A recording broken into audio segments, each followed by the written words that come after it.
network in existence. Founded in 2020, the Free Republic of PAZNIA is a burgeoning, worldwide parallel network founded upon the principles of truth, freedom, and voluntarism. We're building out a network, and subsequent map and directory, of homesteads and farms, van nomad squat spots, guerrilla gardening plots, local health food stores, potential opportunities for alternative home bases, and much more, anything else that would be useful and necessary for a self-liberator. Beyond that, we have various departments, such as our Department of Transportation and Department of Communications. Each department is pursuing its own goals, in this case, a decentralized logistics and supply network, and mesh networking as examples, respectively. We'll build out some public features, but PAZNIA is at its core a vetted network. And the first step is to become an honorary stakeholder. Features include discounts to other businesses/hustles in the Agora, access to the Second Realm network of non-coercers, a PAZNIA ID card, PAZNIA stickers and pens, a digital self-liberation bundle via Liberty Under Attack publications, a PAZNIA flag, and a shirt and a coffee mug or a hat. The full stakeholder donation is $333, but there are various tiers, $3, $55, and $99 if the budget is understandably tight. Your donation will go towards the expansion of the PAZNIA network and is a way for us to only get folks who will put their money where their mouths are per se. And you get some great advantages in return. To become an honorary stakeholder, visit PAZNIA.com/stake. Again, PAZNIA.com/stake. Bitcoin, Monero, and fiat accepted. Thanks so much for tuning into the PAZNIA Radio Network. Let's get back to the deprogramming. DJ Brian Free a Robot out.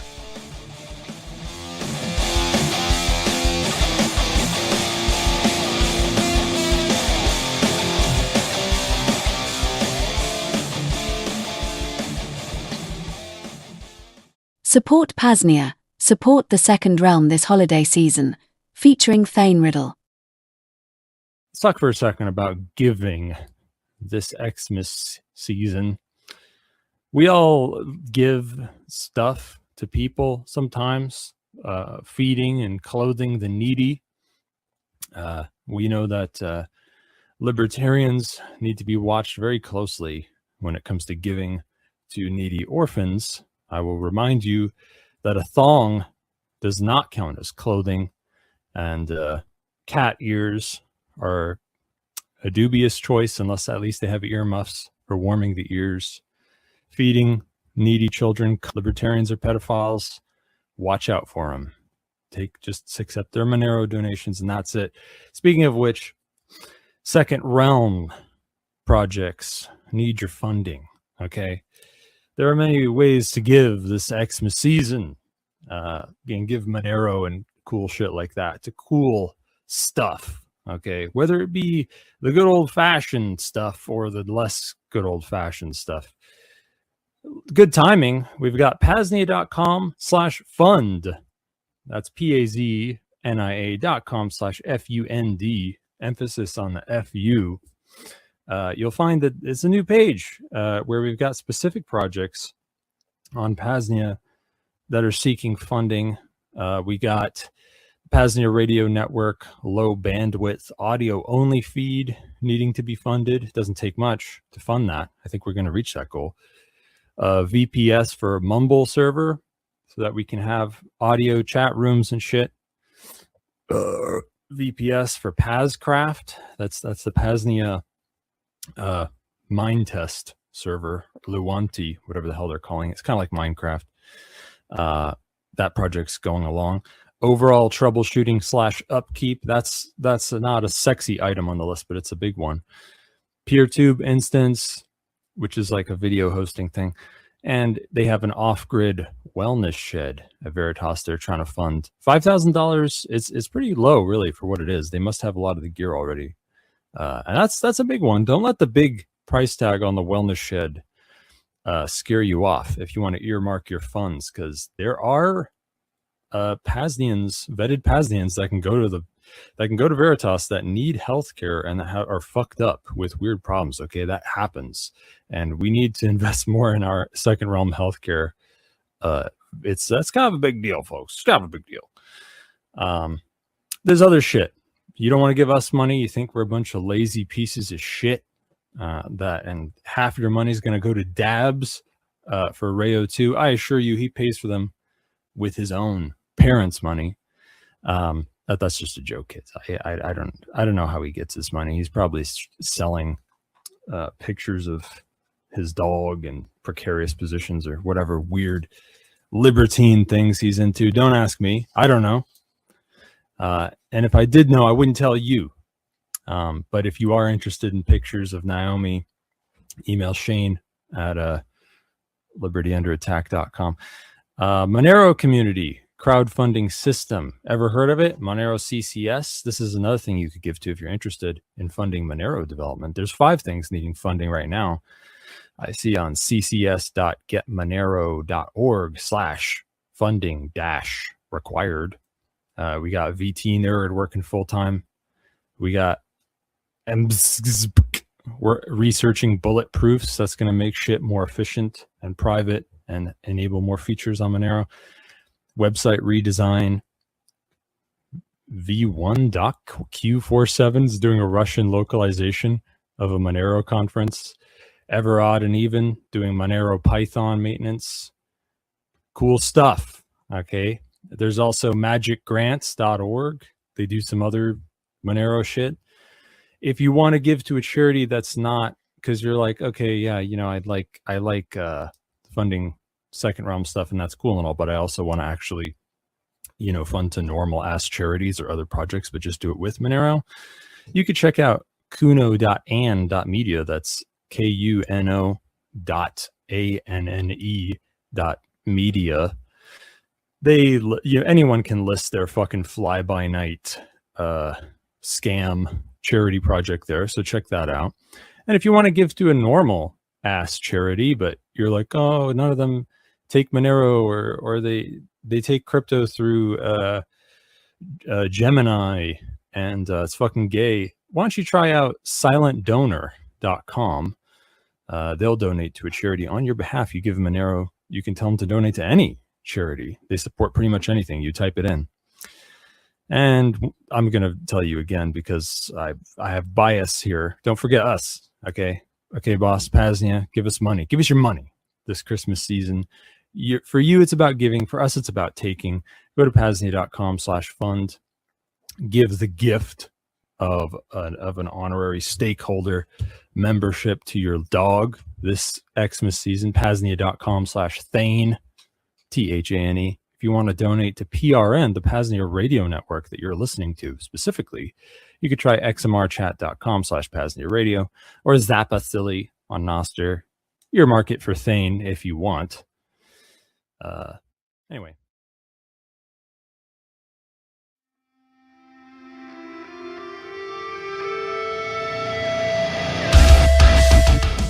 Vonu Life 25, Resurrected.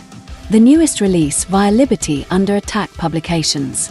In this ever-growing tyrannical world, the prospects of self-liberation, aka freedom, seem so very far away.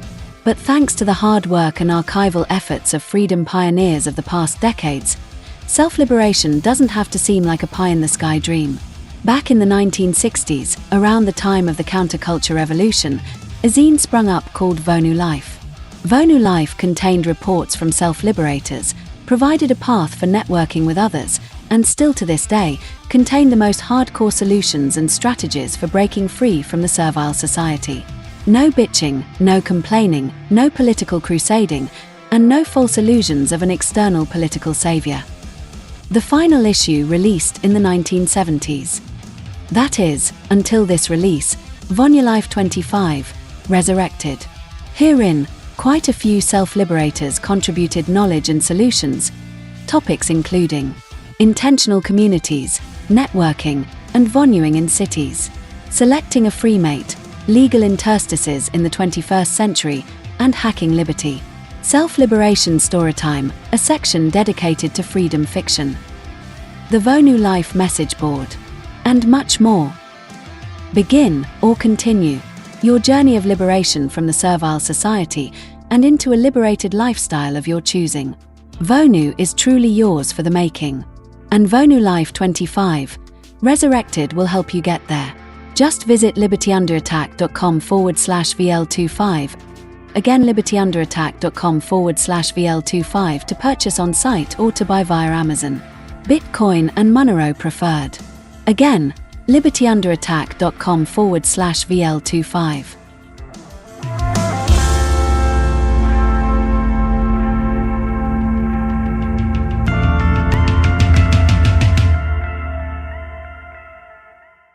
PAZNIA, a proposed model for the Second Realm Network. Authored by Coordinator Ryo. Coordinator at PAZNIA.com. Liberty Under Attack Publications. Table of Contents. Chapter 1, An Introduction to PAZNIA. Chapter 2, PAZNIA Compartmentalized. Chapter 3, PAZNIA Services and Marketplaces. Chapter 4, VonuFest and other events at the Free Republic. Chapter 5, The PAZNIA Network. Chapter 6, The Coming Intentional Community. Chapter 7, Get Involved, Join the Second Realm. Chapter 8, In Closing. Chapter 9, Freedom is Yours for the Seizing. In the real world, liberty will be limited for a long time to come to self-liberated individuals and, perhaps, libertarian mini-cultures and free ports. But this is not grounds for pessimism or defeatism. One can forget about the herd and become free once he exorcises the collectivist spooks from his head. Ryo, Vonu, The Search for Personal Freedom. Chapter 1, An Introduction to PAZNIA. The root cause of humanity's problems, in my estimation, is coercion, herein defined as the removal of free will from an individual by force or threats of force. Many will point at some state institution in particular, i.e. public schooling, but the truth is, what we see manifested today is at least 27 steps of problems down from the root. So, if you're one of those individuals still dangling around the exterior, far away from the trunk, let alone the roots, this book probably isn't for you. At least not right now, and that's okay. We're all on our own individual journeys, and just as each tree in the forest is at a different stage of growth, so are each of us. Therefore, if you find yourself happily consuming the propaganda, media plus TV, excited about participating in the circuses every 2 or 4 years, getting an experimental vaccine for a fake or overblown virus, or even as a vehement crusader for the Libertarian Party, you might consider moving along now. And again, there's nothing wrong with that. Put the book away, close the tab, and come back later, if, when it resonates. But in the meantime, we as Vonuans, free market anarchists, agorists, or whatever other applicable label, are problem solvers, committed to living our principles in the here and now, and the only solution to coercion is voluntarism, free will, peace, cooperation, etc., not merely chopping off or manicuring the branches of the ever-growing tree of coercion. If the foundation, coercion, is unstable and dangerous, then, as any good building contractor will tell you, it's probably time to tear down and start over. But setting the tree of coercion ablaze or grabbing the sledgehammers may not be necessary. Rather, just remove the source of nutrients, fiat money, compliance, and its energy source, humanity, and let nature take its course of breakdown, purification, and regeneration. This book and the vision it contains will require you to drastically expand your perspective of reality and what is possible. If you'll give it a chance, it should be quite clear that what we know as the servile society is truly the modern-day incarnation of Babylon, the land of confusion, and the realm we find ourselves in is far more fascinating and mind-blowing than we have been led to believe. And further, since we already have a vast network of like-minded freedom seekers on the internet and throughout the world, the prospects for building an interconnected second realm network have never been better. This book will contain a thorough explanation of the vision and these concepts, but the idea is to create our own alternative infrastructure, supply chains, economy, culture/entertainment, and more, built upon the principles of freedom, non-aggression and self-ownership. In both the digital and physical. Our strategy for liberty is the creation of a culture of liberty, a society that occupies its own protected space and implements independent systems of cooperation. We need to create a second realm. Won't you join us? 1A. The second realm. I'm not a big fan of reinventing the wheel, so this section will be a brief summary at best, to be extrapolated further in later PAZNIA sections. The book to reference is called Second Realm, Book on Strategy by the Pseudonymous Smuggler in XYZ. It's available free online, or you can order a paperback copy from Liberty Under Attack Publications, libertyunderattack.com/srbook. In that concise guide, the authors cover the philosophical background/context, the various components/strategies involved, and some thoughts on how to implement them. And their credibility within this area is unsurpassed. Not only do the Institute of Cryptoanarchy and Parallelny Polis exist, i.e. Parallel Society, an actual storefront building in downtown Prague, but Smuggler and the Berlin cypherpunk crew have been on the ground, and in the digital realm, building pockets of freedom for self-liberators of all stripes and flavors to enjoy.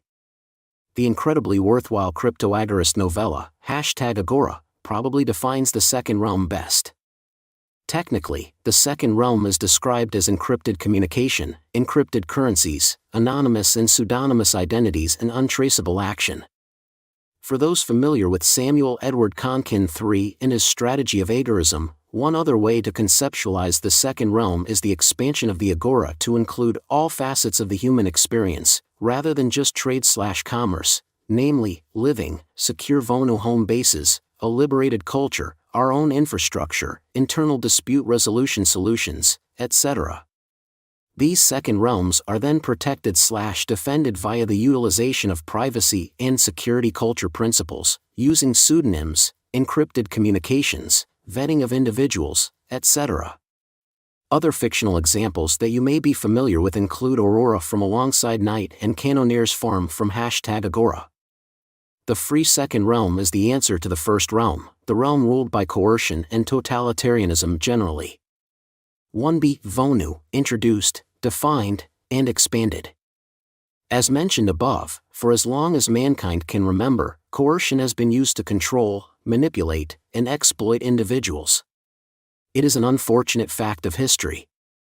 The state uses it to keep their hapless citizenry in line, and private criminals use it to violate the autonomy of their subjects for personal gain.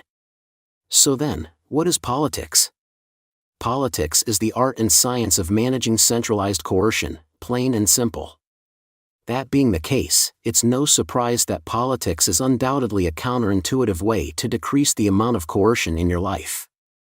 Would you drink a fifth of Jack Daniels to cure your alcoholism?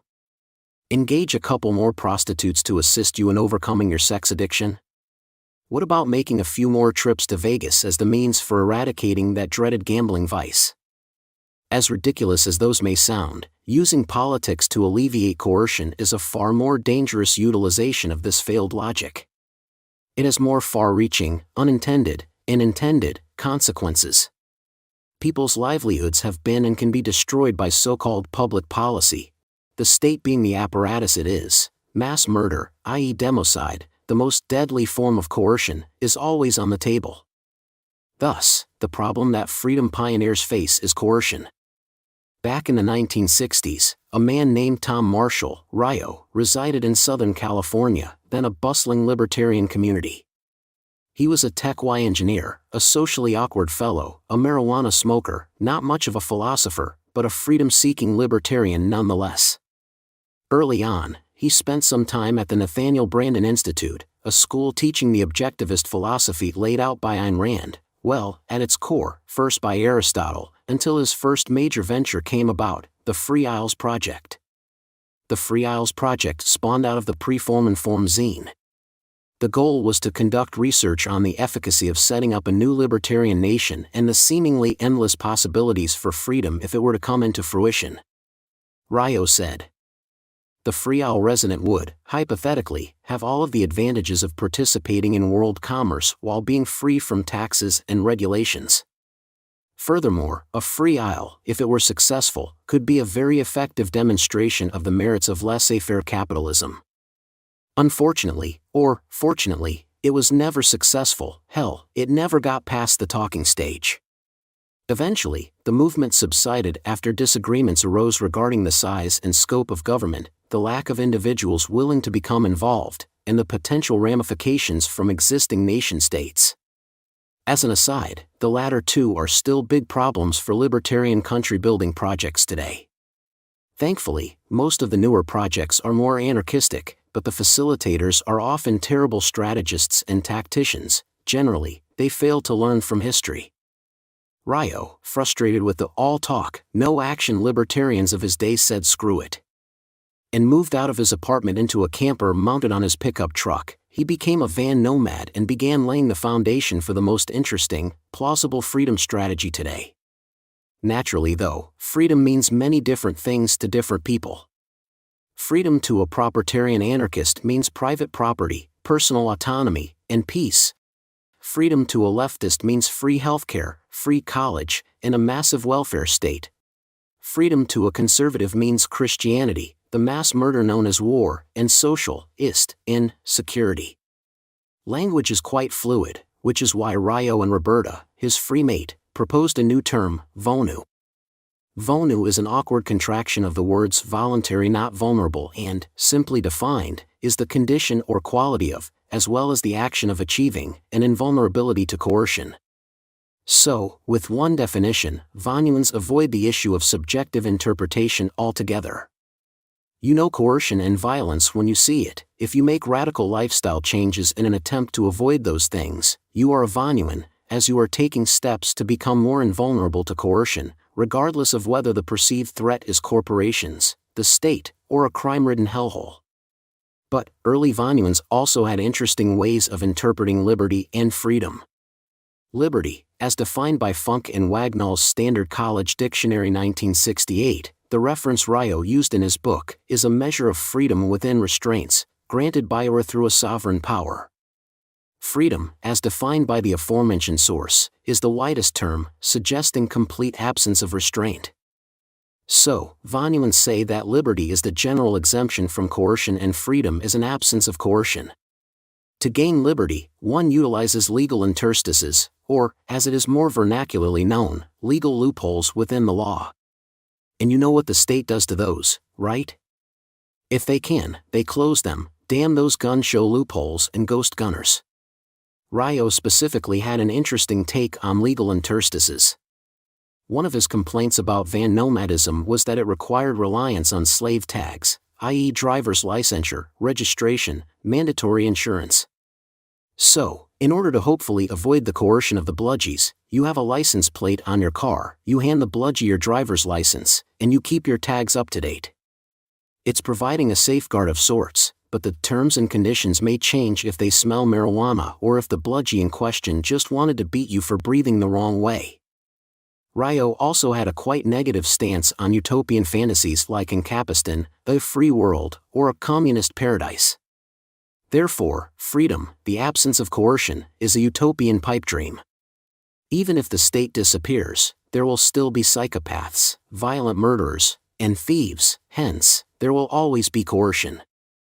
He pursued the van nomad lifestyle for quite a while and realized that it wasn't enough for him. He disliked the aforementioned slave tags because if you have to ask, and pay off, the state for permission, are you really free? For that reason, Rio decided that the wilderness Vonu life would offer him the most personal satisfaction and he and Roberta moved into a polyethylene A-tent, deep in the Siskiyou National Forest. He continued to publish a few Vonu publications, Preform and Form, Innovator, Vonu Life, and wrote for others, such as Libertarian Connection, the Eleutherian Forum, and Going Mobile, nestled up in his foam hut, under his makeshift tent. His frustration with libertarians and the community at large increased and all he saw around him were controlled schizophrenic, political crusaders. He once longed for Vonu associations, i.e. van nomad mobile communities, agoras, but his inclination to work with others waned like a recent full moon. As I receive more Vonu publications from his time, I hope to find out what truly happened. At this time, all I have is suspicion. He began to pursue troglodyte living and practiced building underground structures, when he mysteriously ceased communication and disappeared. All that remains is a portion of a letter he wrote to his correspondent, I think John Fisher, the editor of his first book, dated February 14, 1974. My thinking has undergone major changes in the last several months on interfacing, alternate economics, interrelations in general. I, too, am becoming very dubious as to the value of all Libertarian Club involvements. We do not intend to use the Libertarian Club in the future as an avenue for gaining non-anonymous friends or associates. But, the strategy he and other freedom seekers pioneered is still just as efficacious as it was before, and even more so thanks to advancements in technology. So, how does Vonu differ from direct action more generally, such as the methods listed on the freedom umbrella of direct action, FUTA? Well, with many of the strategies on the FUTA, you can more or less continue living the same lifestyle you did before, i.e. a 9-to-5 job in the servile society, paying some taxes, etc., and receive some increases in your personal freedom, but with the go-along-to-get-along path being decimated, the piecemeal direct action may not be an option anymore. Vonu, on the other hand, is a lifestyle change. It is a reorganization of your entire life, but the increase in personal freedom is quite substantial, and that's putting it mildly. Examples of these Vonu lifestyles include van nomadism and wilderness Vonu, both strategies Ryo and Roberta utilized, minimalist sailboating, intentional communities, mobile or stationary, vonuing in cities, perpetual traveling, and utilizing ethical enclaves. In the newest iteration, PAZNIA and the overarching Second Realm Network, i.e., the building of semi-permanent autonomous zones, a parallel network. It's worth noting, back in the 1960s, such an idea may not have been Vonu, but, due to changing circumstances, such as the further centralization of basic necessities, i.e. energy dependence, supply chain dependence, empty grocery stores, etc., a little additional risk and exposure is necessary, the overall network relying on the notion of decentralization as a main source of defense. That is, if one must risk their life and soul to participate in the first realm, drastic actions need to be taken now to ensure our survival. In a free network built upon the principles of peace, voluntarism, and truth for future generations to come. 1c. The Model Country. Back in the mid-20th century, libertarian New Country pioneer, Erwin S. Strauss, who is still around, and who still runs the Libertarian Connection, wrote about the idea of a model country in his book, How to Start Your Own Country. Therein, he posits, many find it a rewarding hobby to run a model railroad, or operate model airplanes. These model enterprises have all the trappings of the real thing, in miniature. Similarly, it's possible to run a model country. You need only declare your home to be an independent nation, and proceed from there. From that point, you can have a more or less approach to challenging the established governments for recognition. This ranges from stopping the payment of property taxes and undergoing extensive litigation, time and money in court, on the radical end, to the PAZNIA end. Not only are we not seeking recognition by the United Nations or anyone else, we don't want them to know we exist. The Free Republic of PAZNIA is the newest iteration of this concept, our mission of truly founding the first free country. The flagship is Veritas, but other nodes in the PAZNIA network will serve as cities, but scattered all over the world. More importantly, considering the coercive nature of our world, this decentralized, security culture-minded approach, and the already rather large digital community of freedom seekers, all but guarantee the success of the network, so long as resources, time, and concentration are given to it. In other words, as long as we continue to utilize our generative force of creation to build the second realm. 1d. Comedy and culture jamming, the PAZNIA way. Sometimes, when an idea, ideology, belief, etc. is so stupid or dangerous, the best way to respond might not be with logic, reason, and rationality. No, sometimes, the best way to respond is to laugh at and make fun of it, relentlessly. And the craft of a good culture jammer is that the statist/coercer or coercive society you're making fun of doesn't even know that they are the ass of the joke. They might even share it on social media, thinking they're dunking on one of their ideological adversaries. Secondarily, being angry and pissed off at the servile society all the time is no fun. But having fun is. Laughing is. So as we're building PAZNIA, this parallel network, we're going to have fun. and make fun of the first realm, we shall. First off, culture jamming can be defined as a method of disruption or subversion using similar rhetoric and language to that of the mainstream, servile society. One general example is Simon Jester, from Heinlein's The Moon is a Harsh Mistress.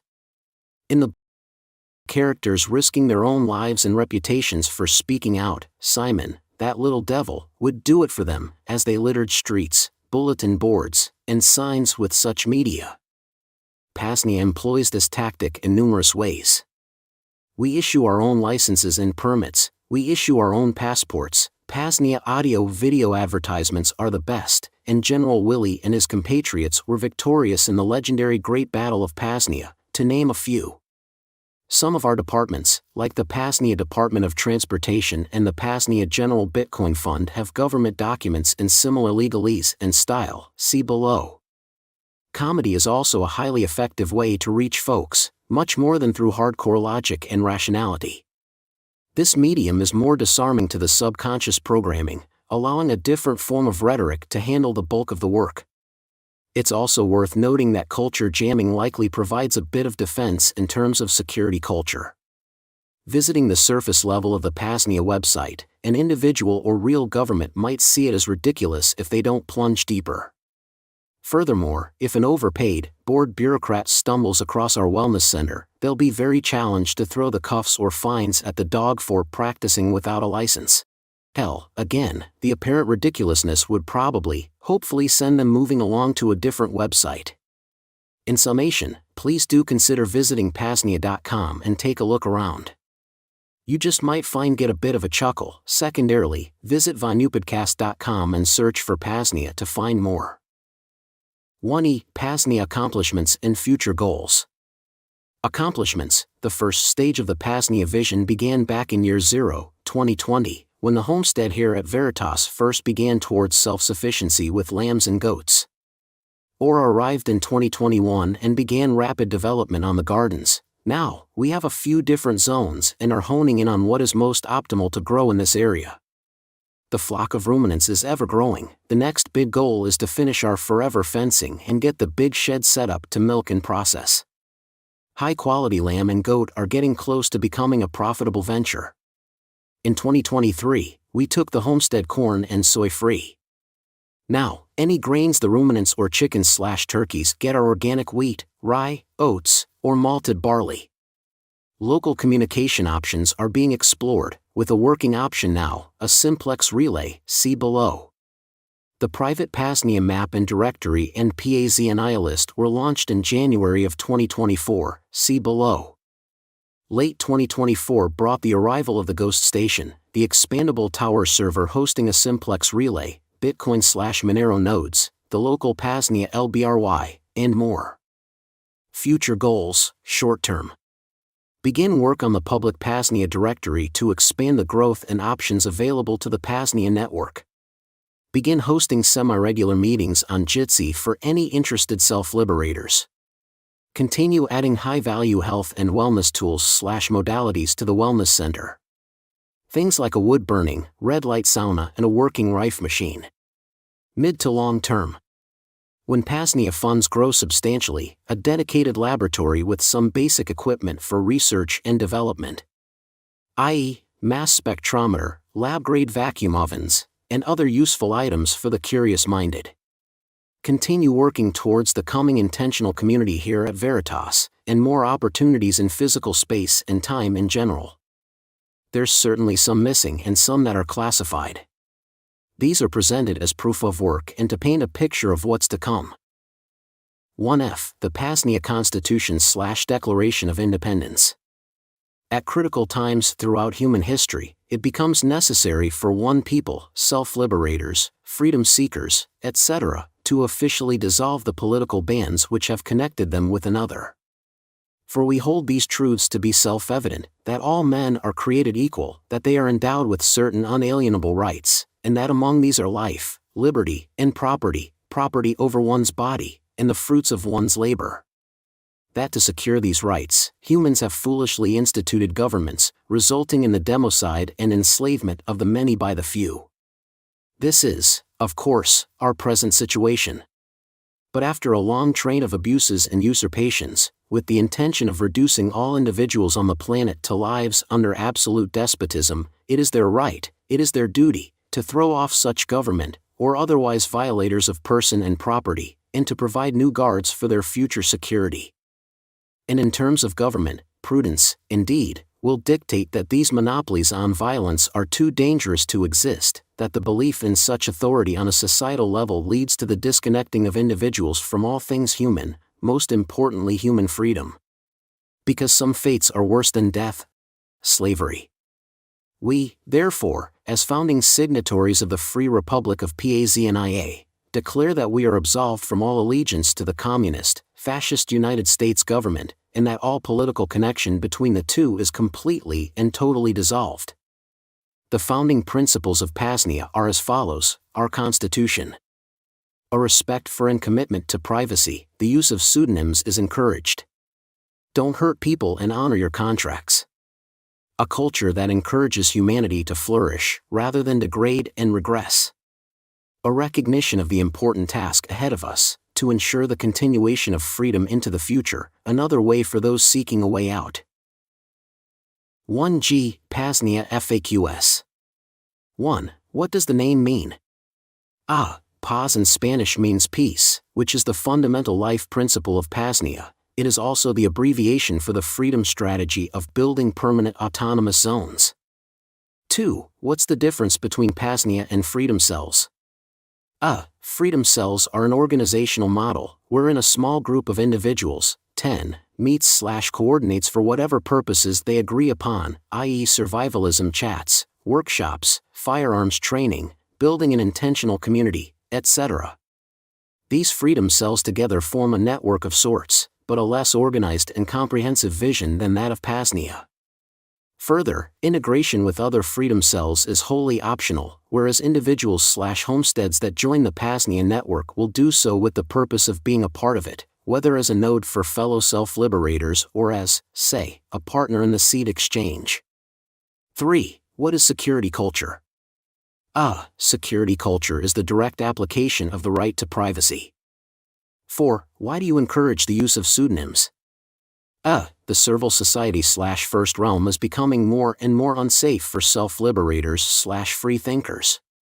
A pseudonym provides you with the ability to maintain additional privacy/anonymity while still building up a reputation of sorts, separate from your chosen/give names. 5. What are the requirements for visiting/becoming a PAZNIAN? All visitors must be vetted according to internal procedures of the PAZNIA Department of Freedom. Anyone can become an honorary SDA holder, but founding SDA holders must be vetted/approved. We appreciate support from anyone, anywhere, but have to do things this way to ensure these second realms are maintained. 6. Do the passports look authentic? Will they work for international travel? The passports look strikingly legitimate and have been used to purchase age-restricted items in the USSA from a gas station. That said, they are for culture jamming purposes. No further uses are intended, though appreciated. Let us know. 7. What is the current situation at Veritas, PAZNIA? As of the time of writing, spring, year 5 2025, the homestead here at Veritas is expanding. Aura maintains a few different gardens, and I tend to the chickens and turkeys, and our ever-growing flock of sheep and goats. We built a pond on the property end of year 3, 2023, and it is now essentially filled, awaiting some bass and bluegill for a stock of fish, another resource. Electro-horticulture experimentation is going swell, and we now have an Ormus/monoatomic harvesting setup.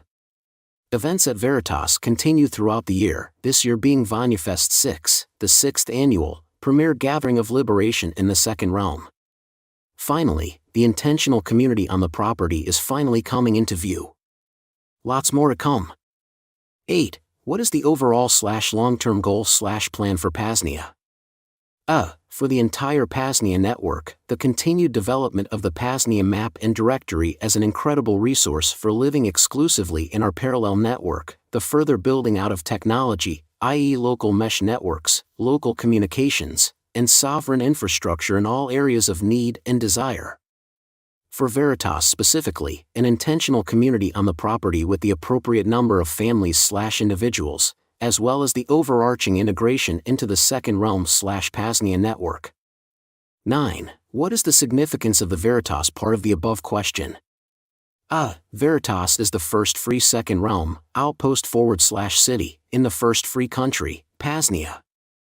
10. How do I build a PAZNIA of my own? A. Declare your independence from whatever authoritarian jurisdiction you find yourself in and start building an autonomous zone upon a foundation of peace and voluntarism. Beyond that, get creative and think big. No, bigger. The only limitations in this realm are your imagination. Please feel free to use Veritas or other nodes for inspiration. Advanced technology makes Vonu attractive. Contemporary weaponry and coercive institutions make Vonu imperative. In earlier times, government provided order if not freedom and defense if not peace. But now, when nuclear and bacteriological weapons can be rocketed or smuggled to any city on Earth, governments are as obsolete as moats and parapets.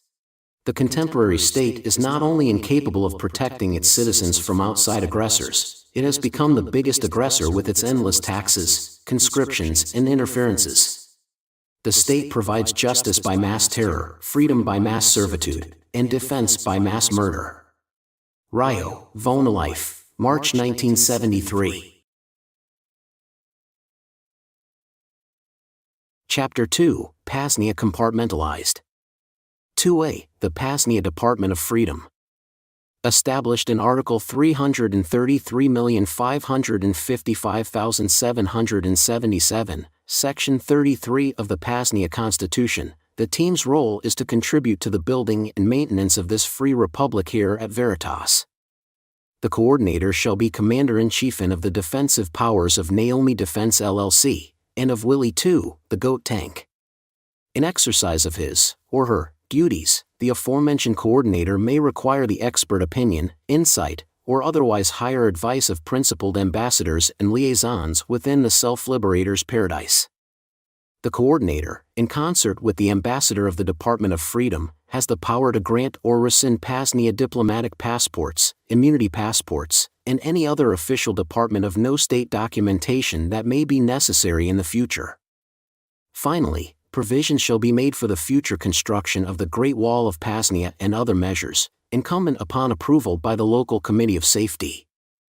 The PAZNIA Department of Freedom, DOF, sits at the top of this fake, wholly invented hierarchy of departments at Veritas, founded and maintained by the PAZNIA/Second Realm Coordinator, yet another fake, made-up title, as well as the ambassador to the DOF.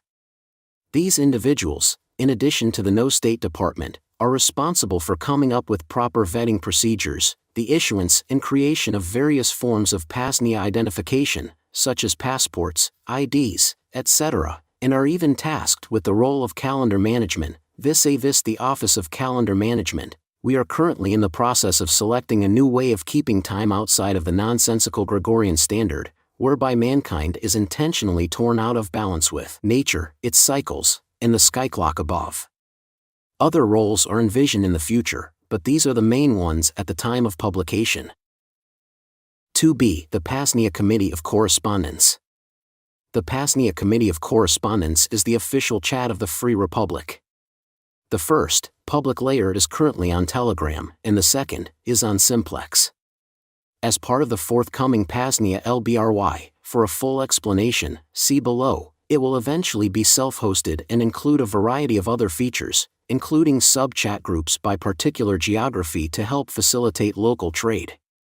I envision it being incorporated into the PAZNIA Department of Transportation, our coming decentralized shipping/logistics network, as well. But, at current, the PAZNIA COC serves as the initial method of outreach and a way for new, interested individuals to learn more about what we're building, how they can get involved, and for pertinent announcements, in addition to serving as a general chat room for developing liberated lifestyles. 2c. The PAZNIA Department of Permaculture. Unlike the monocropping, nutrient-depleting, and nature-fighting method of modern, conventional agriculture, here at PAZNIA, we wish to work in accordance with nature, incorporating permaculture principles, biodynamic farming methods of Rudolf Steiner, electrohorticulture, and a synergistic use of the animal/plant kingdoms, among other items, to regenerate and build up the land. We are constantly looking for new ways to assist us in these goals, such as using basalt rock dust and monoatomics to improve the energetics, pH, of the soil, incorporating microorganisms to clean up and replenish the surely depleted populations, orgone devices to draw in more of that chi, life force energy, prana, or whatever other word you'd like to use, speeding up plant growth with hydrogen-rich water, adding back fulvic/humic acid-rich soil. And, of course, just using the seemingly endless, good OL animal shit for fertilizer. The end result is happy animals raised according to their species-specific diets, roaming around the beautiful pastures of our nature sanctuary, and nutrient-rich gardens, all providing the highest quality nutrition to restore and maintain the health of all those who visit or stay here. 2D. The P.A.Z.NIA Department of Transportation. Title 33, Transportation Chapter 1, Department of Transportation. Subchapter A, Carriage by P.A.Z.NIA and Highway. By the authority vested in absolutely no one, the P.A.Z.NIA Department of Transportation is heretofore created.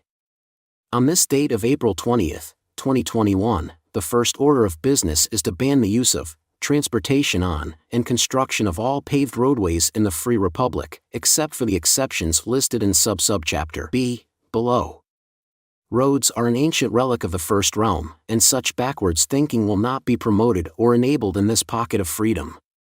Enforcement of subchapter A will be carried out by Naomi Defense LLC, always be digging TM, for the lump sum of 16 ounces of muscle meat a day, accompanied by at least one other organ and a raw, free-range egg, or equivalent value of 300 satoshis, per day of contract fulfillment. B. At the request of the P.A.Z.NIA Secret Space Program, an appropriately sized piece of land will be excluded for the construction of a helipad and runway, as a special service to P.A.Z.NIA and executive SDA holders. Subchapter B, Definitions. B. For the purposes of this directive, the following definitions shall apply. The term P.A.Z.NIA Department of Transportation refers to the subdepartment of the P.A.Z.NIA Department of Freedom responsible for the movement of goods and P.A.Z.NIANs from place to place and the various means by which such movement is accomplished. Subchapter C, Proposal and Purpose. C. Considering many Vonuans/P.A.Z.NIANs are nomadic, and since reliance upon centralized logistical services is silly, the P.A.Z.NIA Department of Transportation is heretofore created, as per subchapter A, above. The vision is for this to become the second realm delivery/logistical service, to replace the coercively funded variety, as well as similar, regulated white market services. The main task of the P.A.Z.NIA DOT, and of the light-created Telegram chat/group *, is to coordinate, transport, and deliver privately agreed upon goods or material. The light-created Telegram chat/group has an additional responsibility of designing and structuring the framework of the P.A.Z.NIA DOT.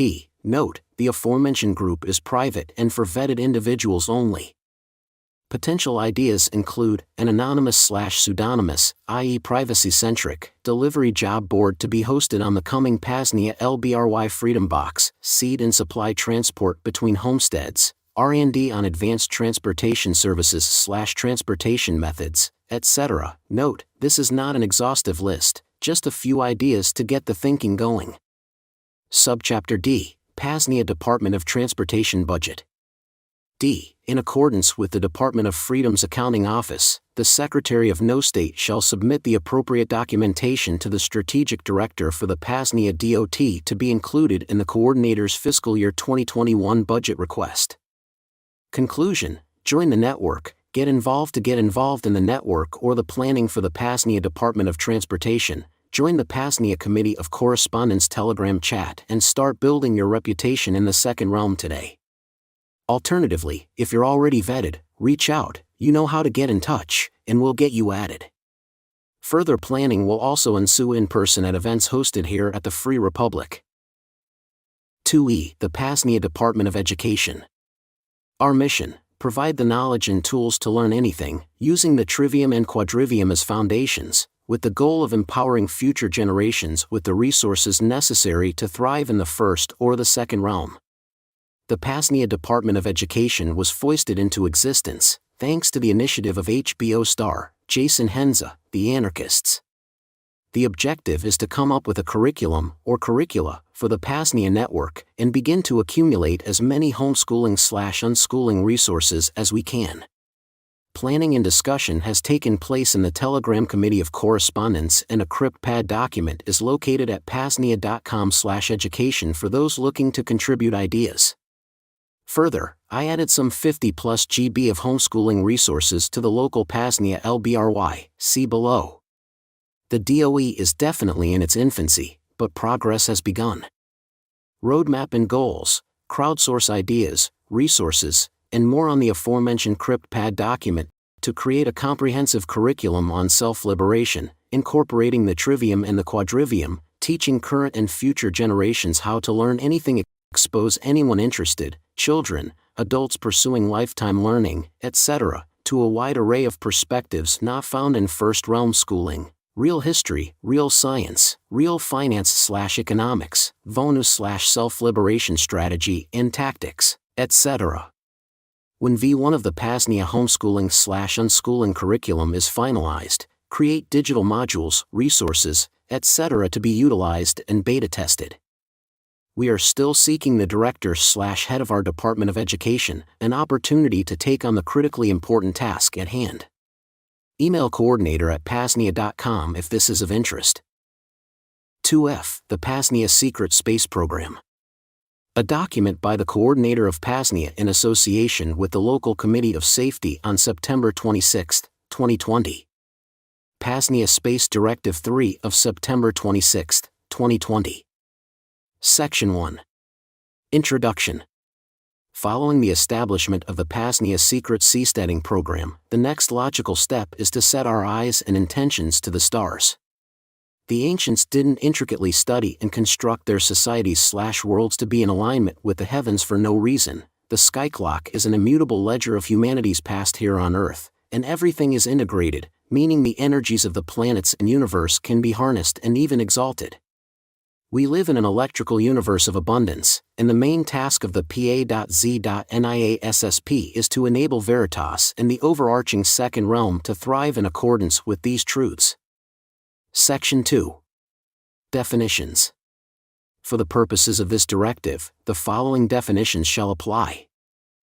The term PAZNIA Secret Space Program refers to the subdepartment of the PAZNIA Department of Freedom, the program tasked with the challenges laid out in Section 3 below.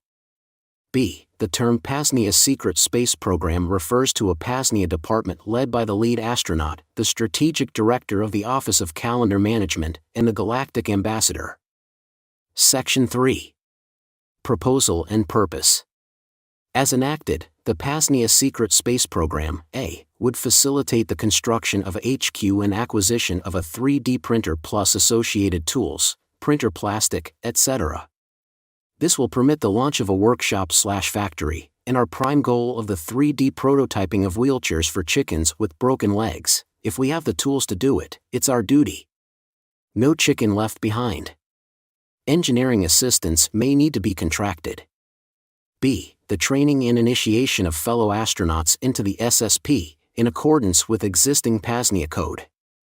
C. The investigation into breakthrough/alternative energy devices harnessing the electrical and magnetic nature of our universe, and the planning for the equitable distribution across the agora. D. Head of Bird Security, Naomi Defense LLC, is permitted 16 ounces of raw meat per space adventure. Section 4. PAZNIA Secret Space Program Budget. In accordance with the Department of Freedom's Accounting Office, the Secretary of No State shall submit to the Strategic Director of the Office of Calendar Management for the PAZNIA Space Force to be included in the Coordinator's fiscal year 2021 budget request. Further explained, the greatest discovery and the greatest cover-up of the 20th century was indeed zero-point energy. This discovery was made by major U.S. aerospace companies in the 1950s, and discovered by the Nazis/Third Reich in Germany around the time of the Second World War. This project was called Die Glock, or the bell, named after the shape of the device. This discovery allows for essentially unlimited free energy, but it has been hidden away behind the trade secrets protections of major corporations. Obviously, for control, but also due to the fact that, much like with nuclear energy, you get nuclear weapons. Likewise, when you acquire zero-point energy, you get a weapon wherein a coffee cup's worth is enough to evaporate all the oceans on Earth. Obviously, if the servile society can't overcome the more basic and less destructive elements of coercion, like fraud, theft, etc., these non-player characters cannot be trusted with technologies such as these. So, whether it's ZPE or something like Sky Huddleston's upscaled and more powerful Burke engine, wherein a parking lot of these things could afford a small community a small nuclear power plant's worth of power, it would be wise to use the P.A.Z.NIA network as a much safer way to roll out this technology as it becomes available.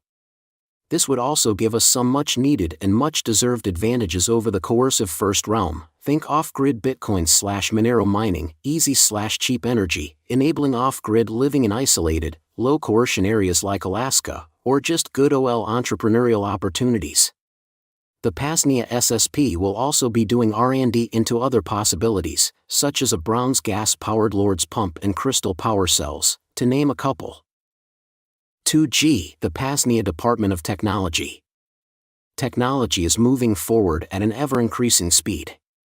Babylon will continue to build out its infrastructure of surveillance and control, but as a disparate network, we can and need to use these tools for defense, for liberation, and for independence. This is the goal of the P.A.Z.NIA Department of Technology.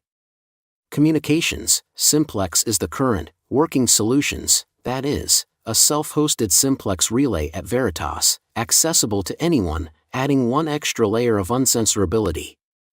On a local level, a self-liberator could create a new identity, and only connect to our local relay, and we'd have a local communications network across the homestead. For local applications, and even potential larger-reach mesh networks, R&D has begun into LoRa/Mesh-tastic sort of systems. These low-power devices, powered by solar, could enable a lot in the range of our own communications network, outside of internet, cellular, etc. Hugely powerful, and even beyond P.A.Z.NIA, this is a major area of focus for folks interested in freedom. Finance, living in a highly digital world, as well as being a dispersed network, we have to have privacy-friendly options to transact value. On the Ghost server here at Veritas, via virtual machines running StartOS, Bitcoin and Monero full nodes are running, as well as a Bitcoin Lightning node. At the time this book goes to press, those are not ready for action, but at the very least, we're contributing to the networks. The idea is this: instead of connecting to a random Bitcoin node that's potentially operated by chain analysis, the enemies of privacy connect to P.A.Z.NIA nodes directly. Education/entertainment, the local P.A.Z.NIA LBRY is live and ready for self-liberators visiting Veritas. Currently, there are documentaries, books, homeschooling/unschooling resources, terabytes of movies and TV shows, music, podcasts, and more. This same LBRY vision will be accessible publicly at some point in the future, likely via PeerTube first, essentially, combining YouTube with torrents, and/or IPFS. More on the LBRY below. Artificial intelligence, so-called artificial intelligence, is here, whether we like it or not. And it's not going away.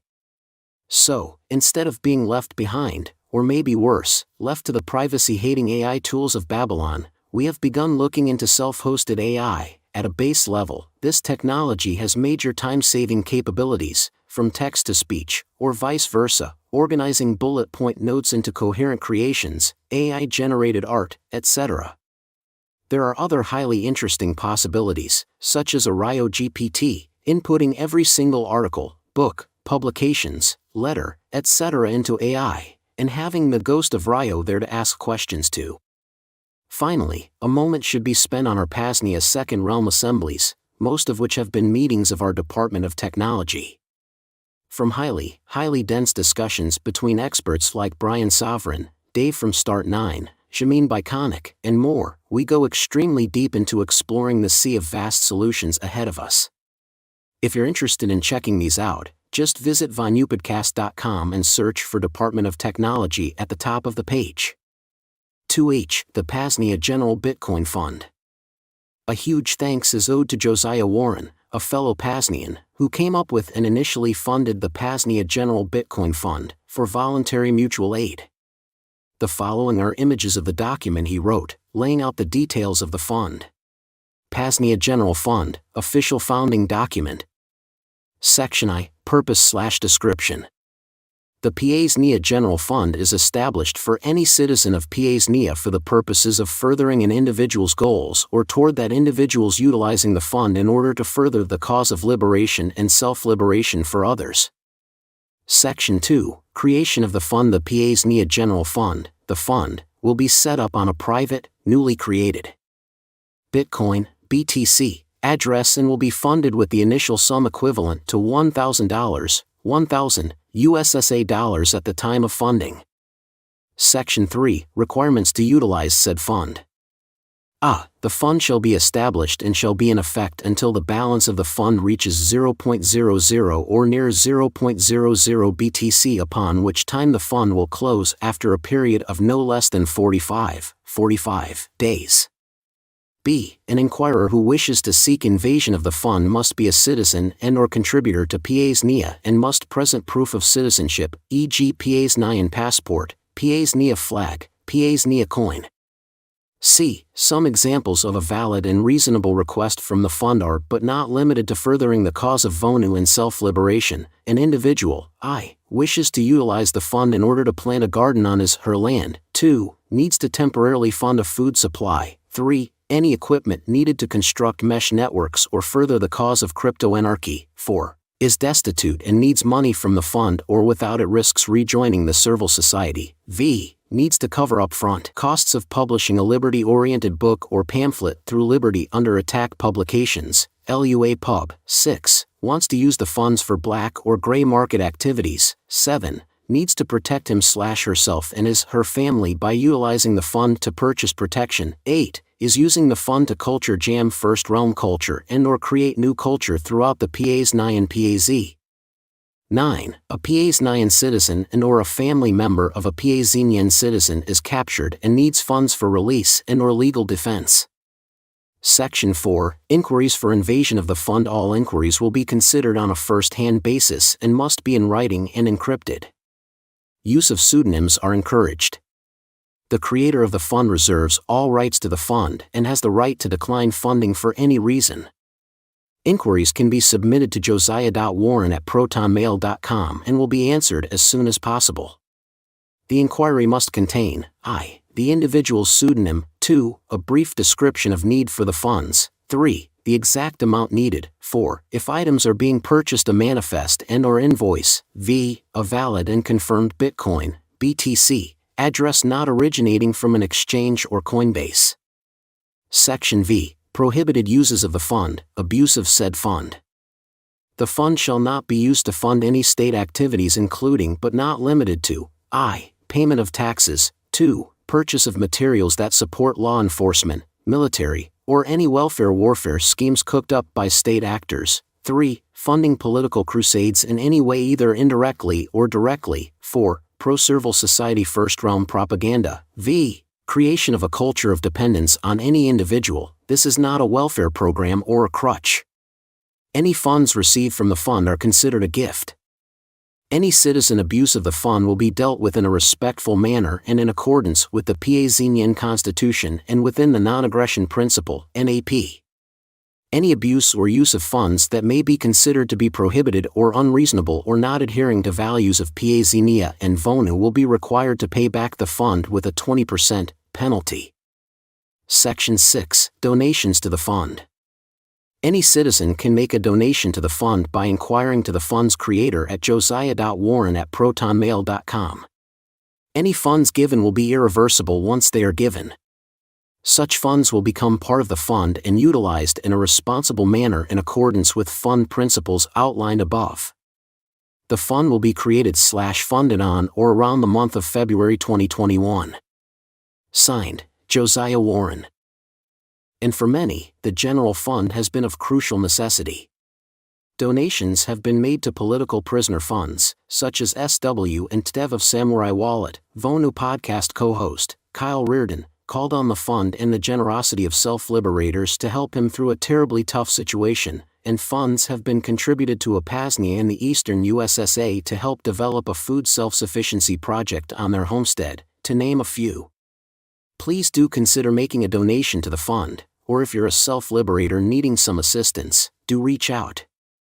2i. The P.A.Z.NIA Monero Department. With the arrest and indictment of the developers of Samurai Wallet, the only real project in Bitcoin privacy, the future of Bitcoin doesn't look great, at least in terms of routing around the first realm. Additionally, Bitcoin is being more and more ingrained within that society, with the majority of freedom-minded Bitcoiners abandoning principles, and the vision of Bitcoin only caring about price. For that reason, we launched the P.A.Z.NIA Monero Department, essentially a clone of the Bitcoin General Fund, to begin focus on infrastructure here too. Rather than pursuing Bitcoin mining, efforts will likely be shifted towards mining on the XMR network. The guidelines and stipulations are the same as for the General Fund. For more information or to donate, visit PAZNIA.com/Monero or use the QR code below. 2J. The P.A.Z.NIA Department of Health and Wellness. Almost regardless of where one finds themselves in the world at this moment in time, the biggest coercer is indeed Babylon Pharmaceuticals. And despite what the pharma quacks might say or want you to perceive, allopathic medicine is a rather new phenomenon in the grand scheme of humanity. Even if a self-liberator, for some reason, desired a Babylon pharmaceutical poison, the barriers to dash care will likely continue to get more coercive in the future, if the price for entry isn't already too high. As an example, experimental gene therapy with long-standing consequences could be a required precursor to a basic doctor's visit.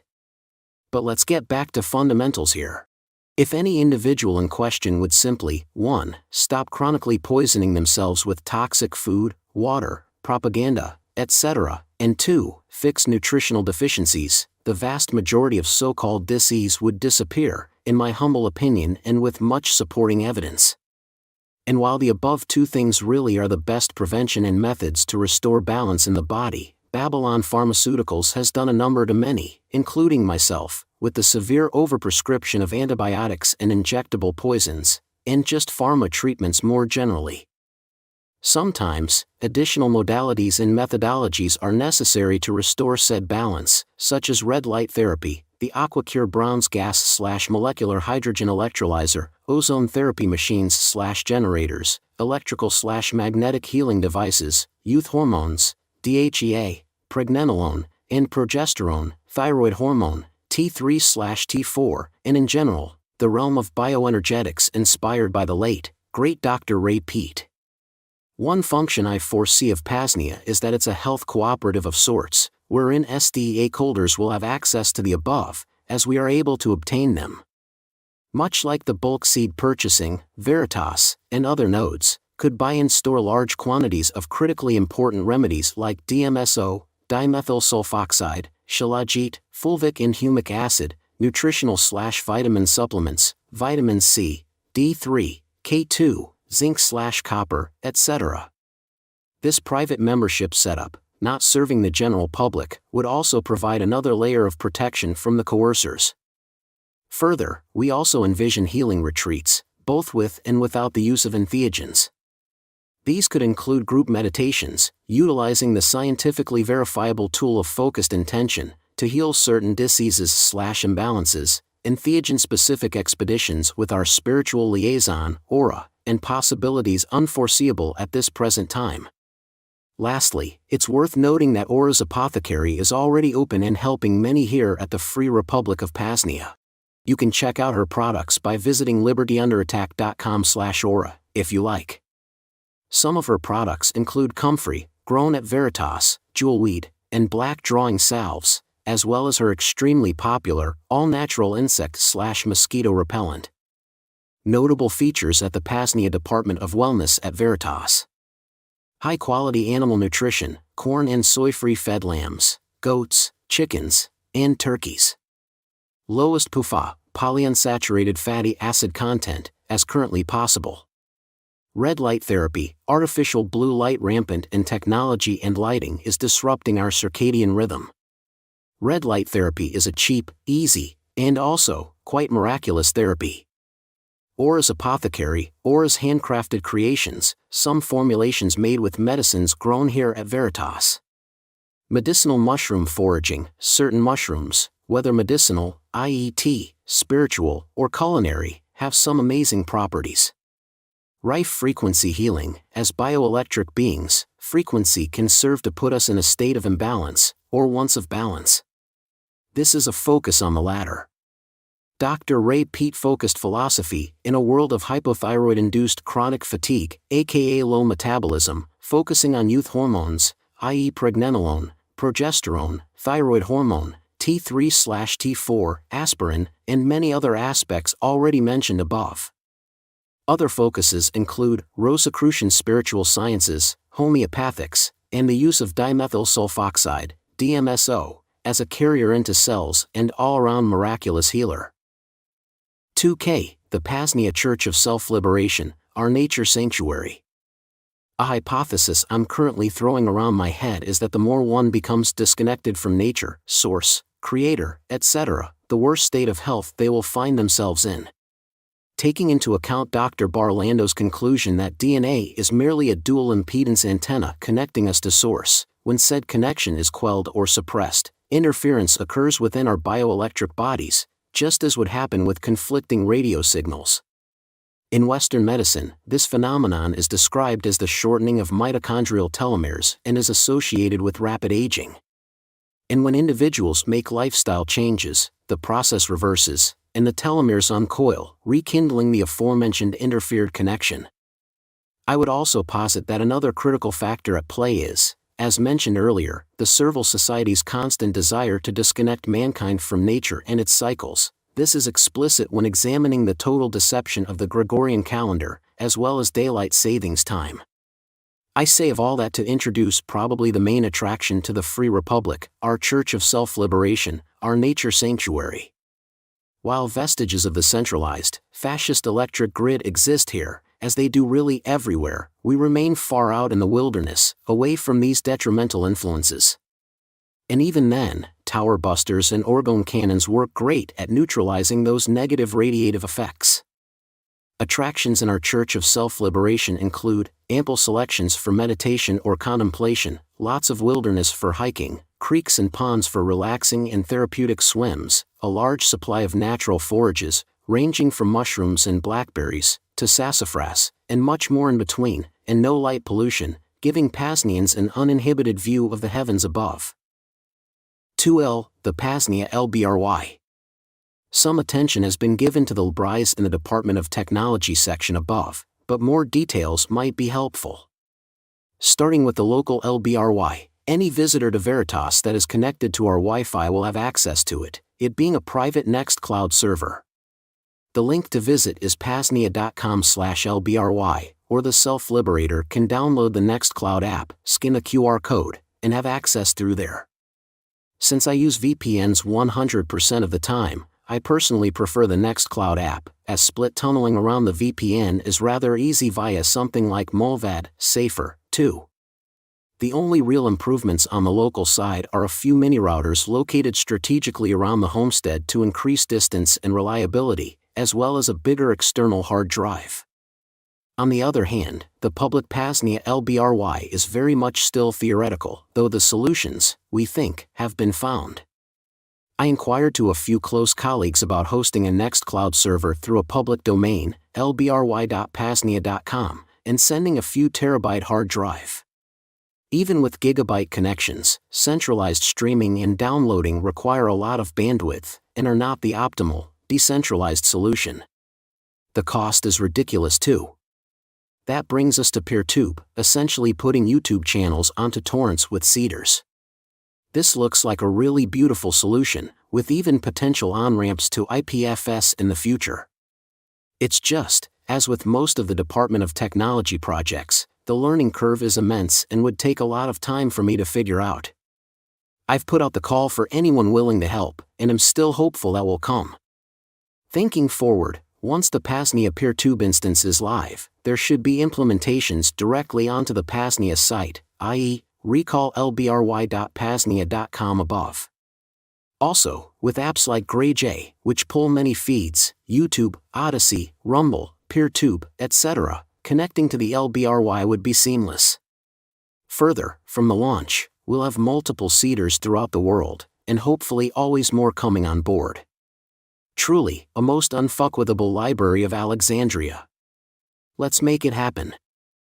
2. The P.A.Z.NIA Free Press. The P.A.Z.NIA Free Press is the operator of the P.A.Z.NIA Radio Network, the now best source for all things P.A.Z.NIA, and all things self-liberation. Currently streaming to YouTube and Odyssey, with more destinations forthcoming, the goal is to create an entertaining, educational, and more continuous source of content from these sorts of perspectives. The current vision is to aim for one broadcast a week initially, achieving daily broadcasts with daily themes, list below plus more, and eventually, 24/7 streaming, with live shows, guest hosts, and more. The options are truly endless. Sacred Sundays, a day of focus on mental and spiritual liberation. Music Mondays, Freedom Music Blocks, Metal Mondays, etc. Free Energy Fridays, Breakthrough Energy, Fringe Science, Electric Universe, and related miscellaneous topics. Self-Defense Saturday, Physical Self-Defense and Digital Self-Defense. The eventual goal is a bit more radical. Back in the day, I ran a pirate AM/FM station for a short time. There was nothing cooler than driving home from work and tuning into Ben Stone or the Vonu podcast, along with the few other folks that stumbled across the station. Eventually, some money could be allocated towards a handful of AM/FM radio transmitters, and donated to areas across the world, offering the P.A.Z.NIA Radio Network on AM/FM stations anywhere. Maybe we'll take over the shortwave radios too. Furthermore, the P.A.Z.NIA Free Press promotes and features the highest quality publications, ranging from strategy guides, old Vonu zines, all the way to agorist and anarchist fiction. Similar to culture jamming above, this is a way to create and express, and to use fiction as a medium to show what is possible. It's a way to create our own culture, our own entertainment that is empowering, liberating, and uplifting. Classic examples are the aforementioned Second Realm book on strategy, but modern agorist/anarchist fiction from contemporary self-liberators are worth a mention. #Agora by Anonymous, the Brushfire series by Matthew Wojtecki, the Evolution Trilogy by Todd Borhos, Second Realm Anthology. That leaves movies and music. Alongside Night, the J. Neil Schulman book has a movie, but it's mediocre and kinda awkward at best. The first Atlas Shrugged movie was pretty decent, but the rest, and the first, could be done a lot better. Firefly, the old TV series, is touted as one of the most libertarian science fiction shows. I have it downloaded to the LBRY, but haven't finished it in its entirety yet. Point is, the movie/TV portion of this is lacking, but I think that tide will turn with AI and coming technology. The ability to produce a Hollywood-quality movie with some $10,000 worth of investment is near. The music has always been here. From Kadhar chants, they were essentially exterminated by the state in the 1300s, to Triumphs, Fight the Good Fight, 1981, up to Affiant's incredible We the Machines, 2012, and now, to the incredible acts of Richard Greaser, the Bitcoin Bugle. Here at Veritas, we strive to bring talented and like-minded acts to help facilitate this burgeoning second realm culture, to provide our own alternatives for entertainment. Chapter 3, P.A.Z.NIA Services and Marketplaces. If there's one page to bookmark from the P.A.Z.NIA site, it's the one highlighting our services and marketplaces, PAZNIA.com/services. Some links are for private members only, others are available to anyone, and there's much more to be added here in the future. The first item of note is the private, vetted P.A.Z.NIA map and directory, available to an initial set of founding SDA holders of the P.A.Z.NIA network. These folks have access to a map/directory of self-sufficient homesteads, P.A.Z.NIA B&B sites, city squat spots, local health food stores/farms, guerrilla gardening plots, and more coming, things like mail forwarding services, residency assistance, etc. Next is P.A.Z.NIA List, the Craigslist of the second realm. Categories include arbitration and security, crypto anarchy, for sale, health and wellness, help wanted, homestead/contractor services, looking for work, the Department of Transportation, the PAZNIA Seed Exchange, and proxy merchant services. There are quite a few posts up already. Visit PAZNIA.com/list, check them out, and make your own today. Chapter 4, VNIA Fest and Other Events at the Free Republic. While staying connected in the digital realms are a necessity today, so are regular meetings and gatherings in physical space and time. For the most part, the digital helps to facilitate the physical, since these two areas of the human experience are essentially inextricable. So, that is a foundation of PAZNIA, something we strive to offer at Veritas at least a handful of times a year formally, though vetted self-liberators are welcome to visit whenever. These formal gatherings typically align with statist holidays, but are reappropriated to freedom holidays. This will be evident in the list below. Spring gathering, usually around the spring equinox, the true New Year. Voluntarism Day weekend, Memorial Day weekend typically. Anarchy Day weekend, 4th of July. Agorism Day weekend gathering, Labor Day weekend. Vonu Fest Ethical Enclave Day, Thanksgiving celebration. Though, these events are not open to the general public. All self-liberators must be vetted, either by me personally, or someone already part of the PAZNIA network. In these wondrous gatherings, self-liberators still in transition from the first to second realm can enjoy time our agora, spending time with, learning from, and building with others of like mind. Not only is this about fun, but we strive to offer numerous self-liberational activities for those looking to expand their skill sets.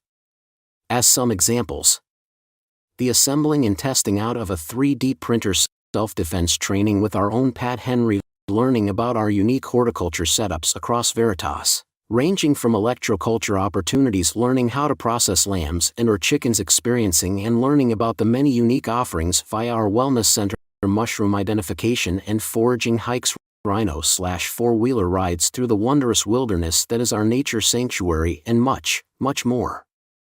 Interested in getting vetted and coming out to Veritas sometime?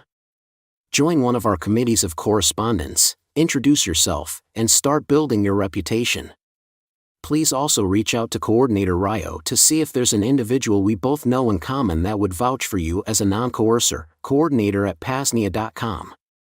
Alternatively, we usually make it out to the Midwest Peace and Liberty Fest in Michigan, and might work Mid-Fest into the future. Come meet us at one of these public events to expedite the vetting process. Overhearing the conversations in one of our clubs irritates the neophyte. Words and customs that are unknown in the filth of the first realm, and an occasional dispute spiced with curse words like statist, stotzy, or parasite. Nevertheless, the newcomer will be welcomed and taught, and given opportunity to prove himself should he show willingness and skill. However, not all of us live here all the time. Many lead a double life with only an occasional visit to our markets where they are greeted with their pseudonyms. Others operate their business half a day in the first realm, and open shop in the second after sunset. Still others are true ghosts to the first realm, having no footprint there except for traveling through it from one autonomous zone to another, some of them having perfected their livelihoods in our world, but others that just cannot stand the shallowness of the other side anymore. We are tribes of mind and soul, not defined by nation or race but by thought and substance. We are everywhere, and we are here to stay. Second Realm, Book on Strategy. Chapter 5, the PAZNIA Network. To try and paint a picture of the possibilities here, let's participate in a little thought experiment. Fast forward to PAZNIA Year 10, 2030.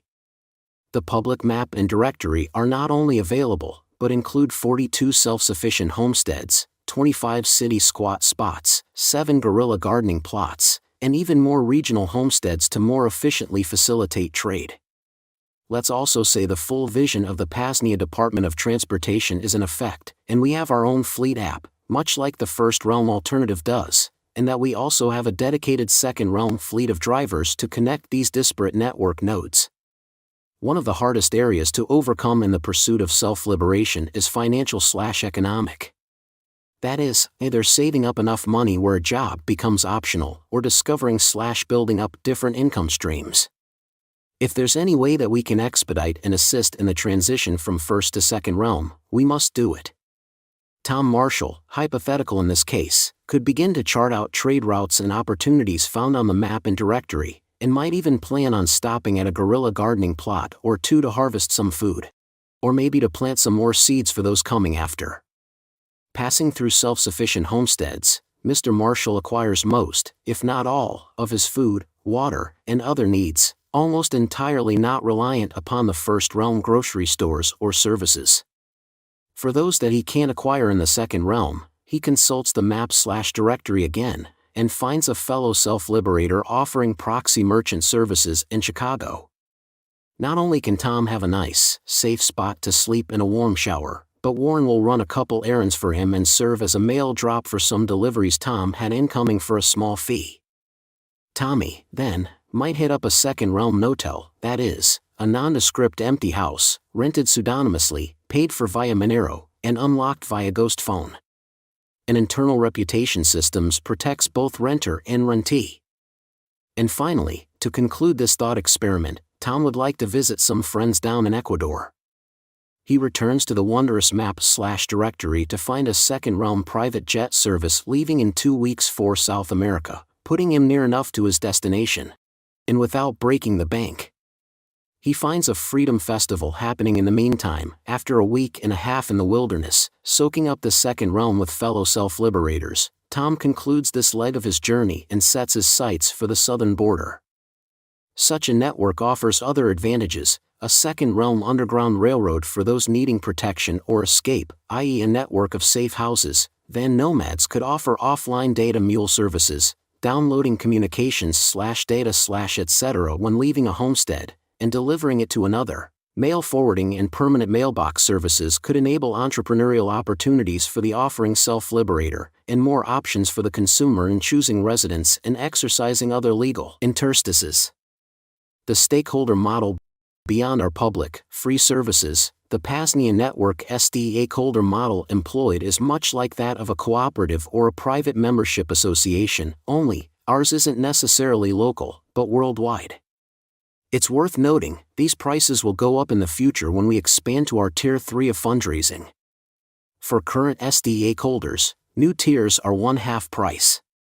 Honorary stakeholder memberships are available to anyone that visits the website. They are a way to gain access to some perks and benefits of the network, as well as contribute to the second realm, but not to areas that could degrade the safety or security of the network.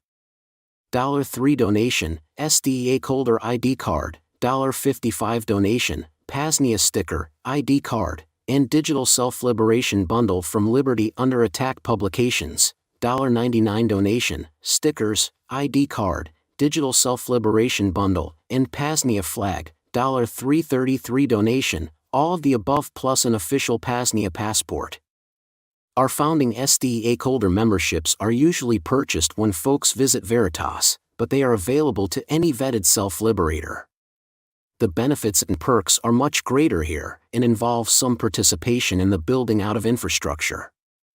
Discounts to other businesses/hustles in the Agora, access to the second realm network of non-coercers, access to the PAZNIA Department of Health and Wellness, healing devices and treatments. PAZNIA flag, ID, PAZNIA beach towel, and PAZNIA passport, access to the PAZNIA map and directory. Be a part of the alternative/decentralized energy rollout beta test/contribute to the building of various infrastructure projects, i.e. the PAZNIA library, ghost system, etc.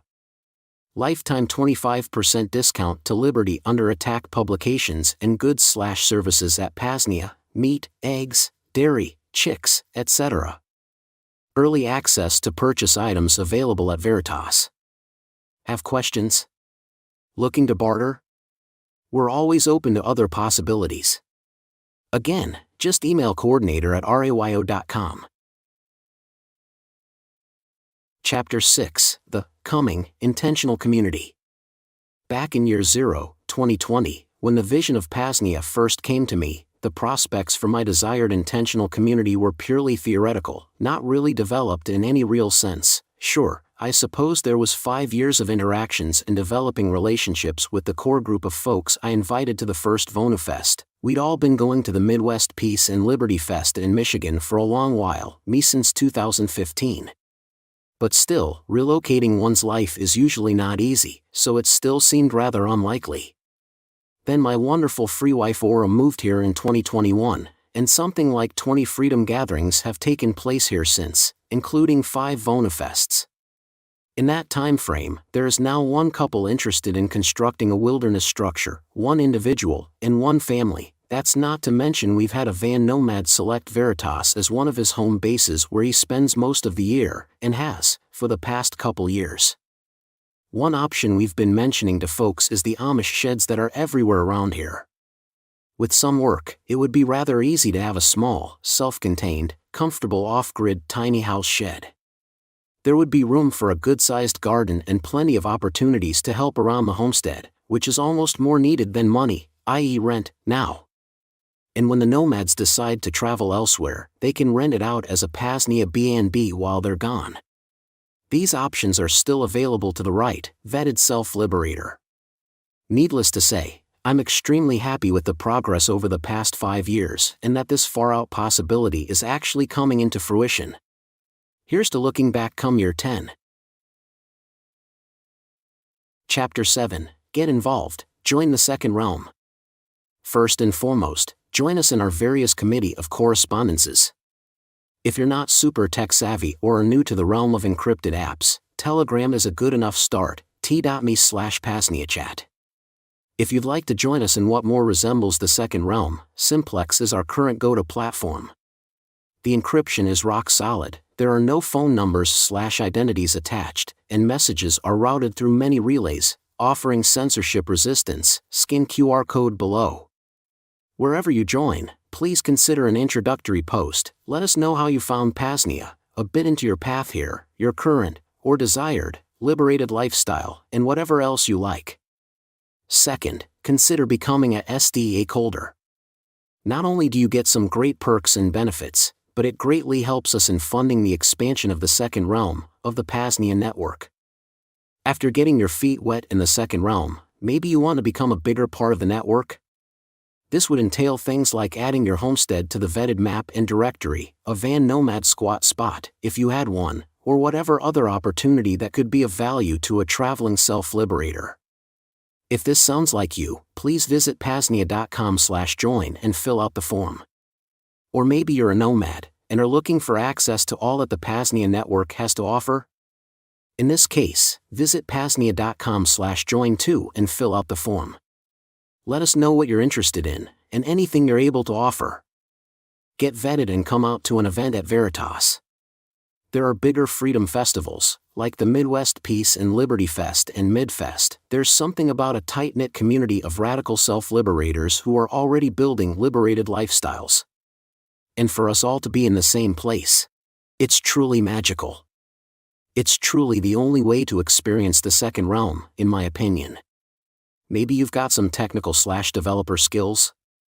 If so, consider offering assistance in setting up the public PAZNIA LBRY on PeerTube, run Bitcoin/Monero nodes for folks in the network to connect to, help get the PAZNIA website set up on Tor. To name a few available projects. One other possibility, amongst a sea of them. Contribute to the development of the PAZNIA Department of Education. Much of this discussion has taken place in the Telegram chat, but a document is available for your submissions and contributions at PAZNIA.com/education. And finally, are you planning to attend a lot of freedom festivals, Monero conferences, privacy conferences, etc.?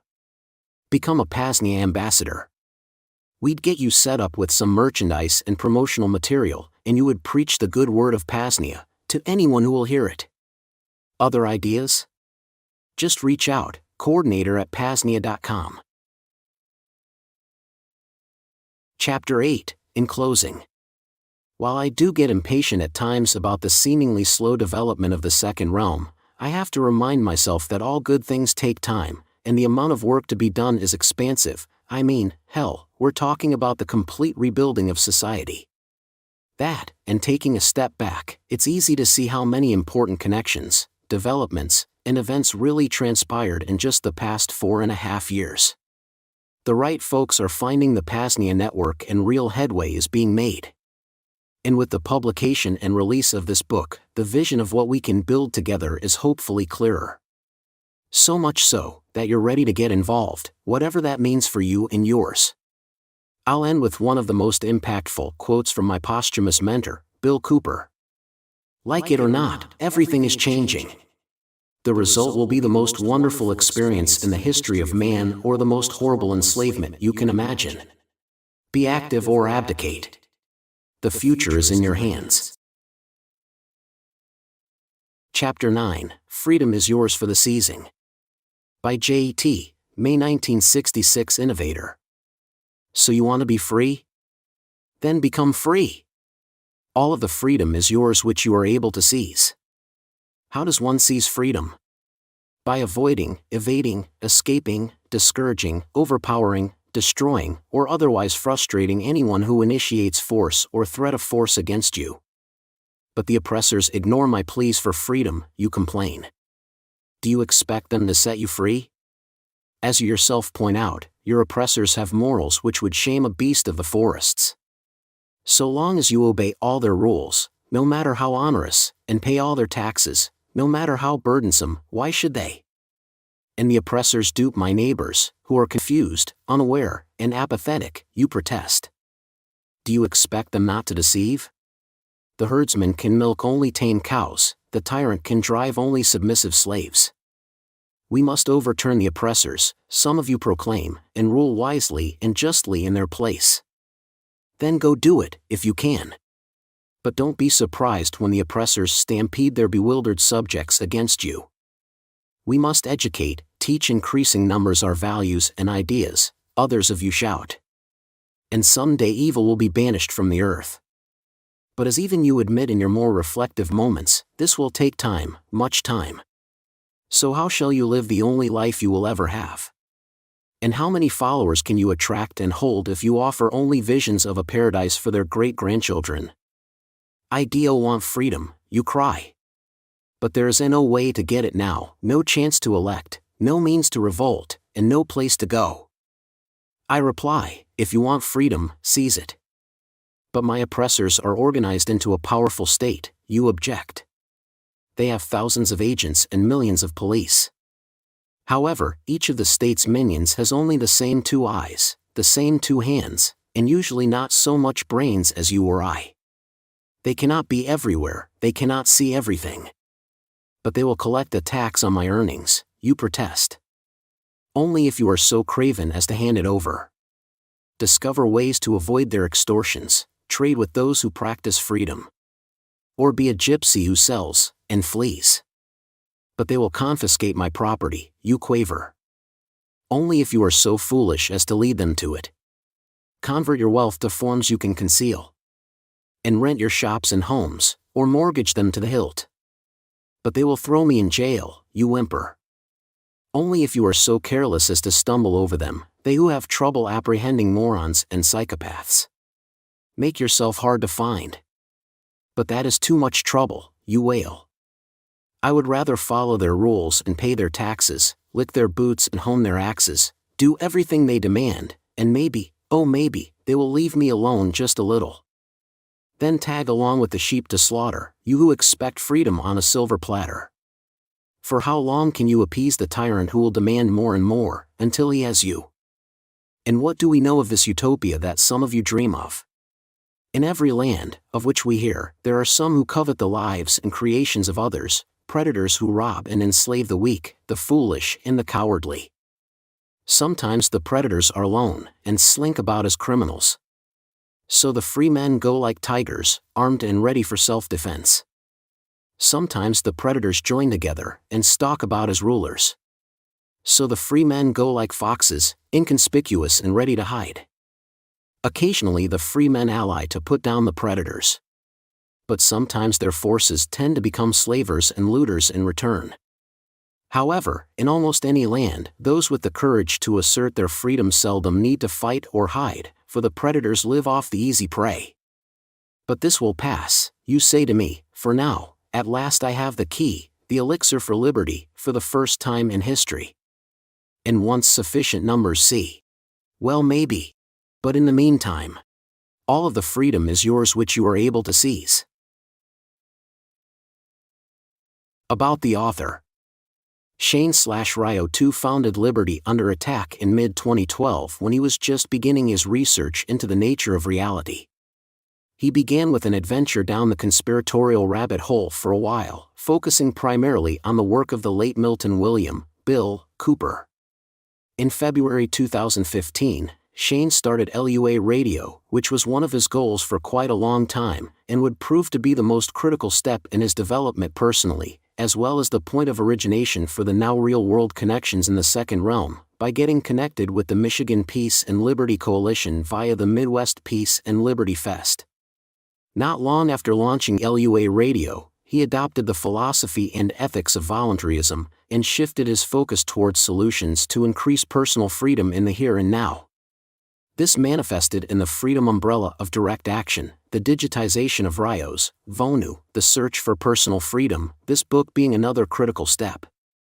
Naturally, in January 2017, he launched the Vonu podcast with Kyle Reardon, a podcast dedicated to promoting the philosophy of Vonu and developing the liberating strategy up into the modern day.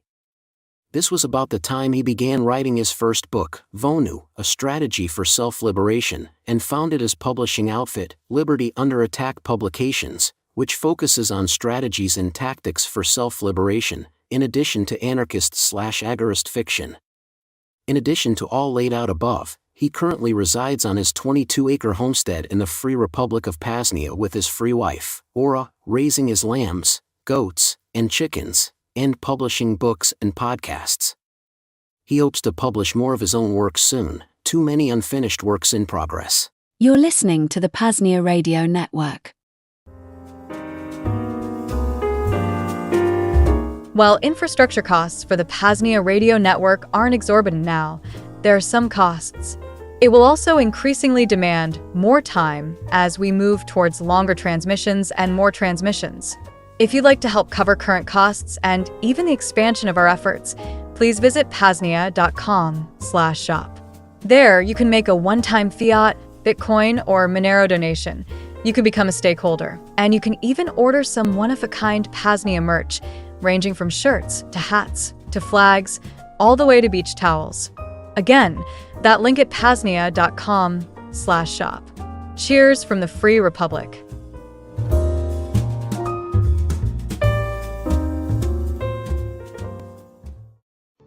The Restoration Trilogy, originally published at the Last Bastille blog in 2015, read to you by the author. Music courtesy of Alex X Aces Patriots. This work is licensed under a Creative Commons Attribution, Non-Commercial, Share-alike 4.0 International License. Any other content within this work that may not be covered by this CC BY NC SA license is hereby used under the sincere intention of fair use. No copyright infringement intended. Preface. Amongst libertarians and patriots alike, there seems to be a predilection towards wishful thinking, recognizing the warfare-welfare state as one expression of authoritarian power is a good starting point, but then refusing to acknowledge that all taxation is theft, because taxes infringe upon individual property rights, is simply absurd. Philosophizing about what the Founding Fathers had to say is time well spent, yet believing that expatriation will remedy all of your political grievances is just naive. Mentioning to people that their natural right of self-defense is also applicable towards police officers is excellent. However, attempting to guilt this same audience for not using politically correct lingo is nothing less than unconscionably offensive. My intention with this publication of these short fictional stories is to illustrate not only the nature of the situation we are all suffering under, but to also highlight the foolish as well as treacherous actions which exacerbate the tyranny ruling us all. Themes of compromise, appeasement, and betrayal abound in this creative work as more of a warning to readers to be wary of most so-called activists who tell them to do this or to do that. and especially those whom attempt to guilt-trip them for their failure to perform these actions. Once you understand that these manipulative rockstar divas who infest the alternative media spread misinformation and even disinformation to their audiences, then I trust you can begin to understand, at least in part, why I felt this trilogy had to be written by someone. More importantly, I felt that it was high time that those who sincerely consider themselves to be freedom fighters have something resembling a vision for what they desire to achieve, chronicling the evolution of human liberty from the European absolute monarchies through both the American Revolution and the subsequent Whiskey Rebellion. I found it no small task to also futuristically extrapolate what the restoration of constitutional government might indeed look like. In the attempt to do just that, I figured it would be important to also describe a foreign country doing something similar at about the same time, but seeing as this wouldn't make sense for the Iranians to do, I chose the Korean Peninsula as the role model, thereby reversing the historical timeline, in a sense, of the French Revolution. Should anyone like to take these stories and develop them into a full-fledged novel, or even a feature-length film, I would wholeheartedly encourage them to do so. If anything, these stories are explaining the transitional phase from our current political situation to parts 1 and 2 of the plan for the restoration of constitutional government.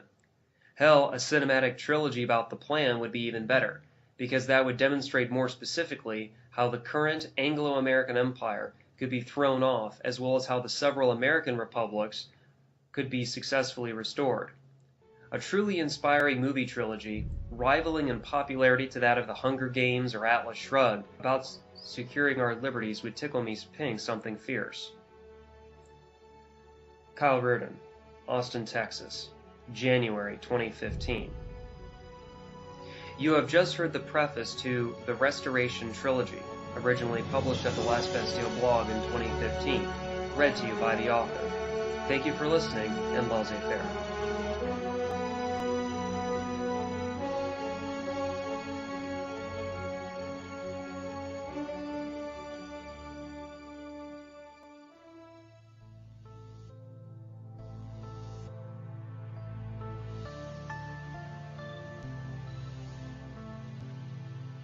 The Parable of the Mugger's Sandwich, the first installment of the Restoration Trilogy, was originally published at the Last Bastille blog in 2014, read to you by the author. Music courtesy of Darth Duba's Story of Life and Rocker 206's Moonlight Sonata. This work is licensed under a Creative Commons Attribution, Non-Commercial, Share-alike 4.0 International License. Any other content within this work that may not be covered by this CC BY NC-SA license is hereby used under the sincere intention of fair use. No copyright infringement intended. The following is a fictional story, hence why it's a parable. One evening, a long time ago, Joe Citizen was freely traveling the roads on his way home from work.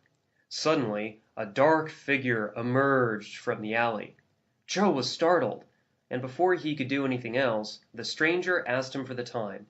Naively, Joe glanced at his watch, but before he could reply, a revolver was pressed against his temple. After taking all the money Joe had on him, the mugger quickly fled. Shaking from the anxiety he felt at just being robbed, Joe didn't know what to do. The money that was stolen from him was worth half a week's paycheck, so Joe soon became concerned about how he was going to pay his bills. Knowing little else about what to do, Joe proceeded to continue on home. Meanwhile, the mugger arrived at his lair and showed off the loot to his fellow thieves. Upon seeing how much was stolen, they advised the mugger that he should temper the shock of the robbery itself by buying Joe something that showed that he wasn't really that much of a bad guy. Seeing this as a way to possibly escape the natural justice of the surrounding community, the mugger went to a delicatessen and bought a sandwich. Only a little later, Joe was surprised again by the mugger's reappearance. This time, Joe flinched, but his curiosity was piqued by the fact that the mugger extended his hand, revealing a sandwich. Perplexed more than anything, Joe asked the mugger why he wanted to gift him a sandwich, especially in light of their previous encounter. Discovering that the sandwich was bought with the proceeds from the mugging, for despite his thievery, the mugger was no liar, Joe became indignant at the mugger's audacity by knocking the sandwich out of his hand and into the street. By now a crowd had begun to form around the two men, intrigued by the nature of their situation. Once they had learned the facts of the case, for neither of them were liars, they then deliberated amongst themselves until they had appointed John Q. Public to speak on their behalf. John subsequently announced that the mugger was not guilty of any crime because he had returned with an offer of a sandwich, which Joe had refused, despite the fact that the mugger still kept the majority of Joe's stolen money. In fact, it was Joe who was in the wrong, because, as John explained, Joe should have been grateful that the mugger had offered a sandwich in the first place. Therefore, by refusing to accept the sandwich, Joe had forfeited the rest of his own stolen money. Bewildered by this public opinion, Joe was at a total loss as to what he could do. As everyone began dispersing, not only did John look down upon Joe, but the mugger also sneered at him as well. Joe gradually discovered over the following days and months that the entire town had ostracized him because of the stink he had raised about his own mugging. Some years went by, and Joe's daughter was traveling the same route back home from work when the mugger's son similarly robbed her at gunpoint as well. The entire situation played out nearly identically as it had originally transpired between Joe and the mugger before, although this time it ended a bit harsher for Joe's daughter, because she was scolded by the very same John Q. Public for wasting the sandwich. As John explained, the sandwich could have been used to feed the town's sick children. She too, like her father before her, was soon ostracized by the townsfolk for causing a similar ruckus. Decades later, one of Joe's descendants chose a very different response than her ancestors before her had done. Instead of simply handing over her money, she shot her mugger at point-blank range. John Q. Public proclaimed that henceforth, anyone who shot a mugger in self-defense will be burned alive at the stake, because by now, as a social custom, all muggers had offered their victims a wonderful selection of sandwiches to choose from. Despite her heartfelt protests, she was seized and bound by the same men who prowled the streets late at night. Although a few people were inspired by her execution to go punish these muggers themselves, the majority of the town decried such activities, claiming them to be lawless and criminal. Centuries went by, and the same scenario replayed itself many times. Although the names and incidental details changed, the formula remained exactly the same, as were the public opinions announced by John Q. Public's heirs.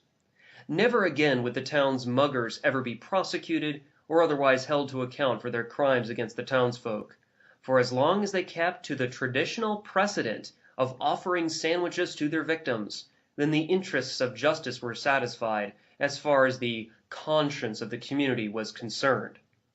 And everyone lived miserably ever after.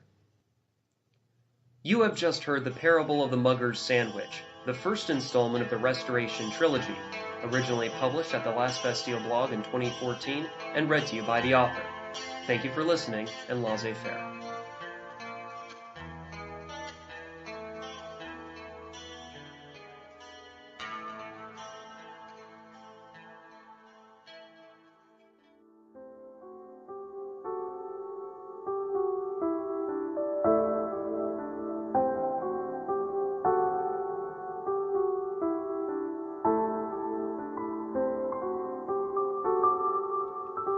An Allegory of the Freedom Train, the second installment of the Restoration Trilogy, was originally published at the Last Bastille blog in 2014. Read to you by the author.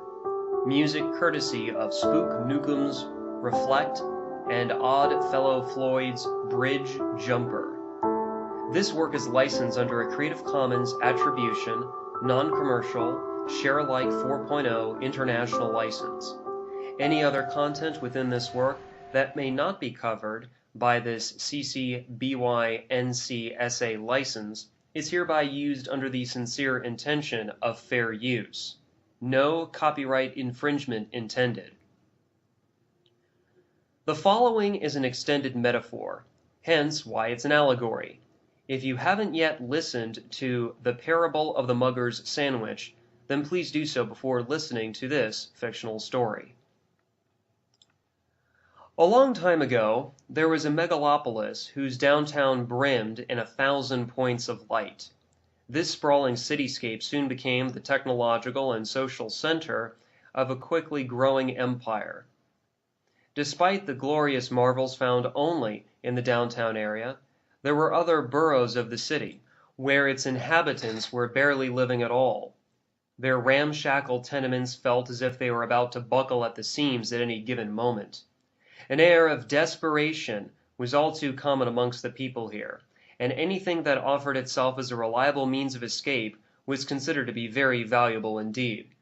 To paraphrase a David Bowie song, the flies were the size of rats, stacked upon rats the size of cats.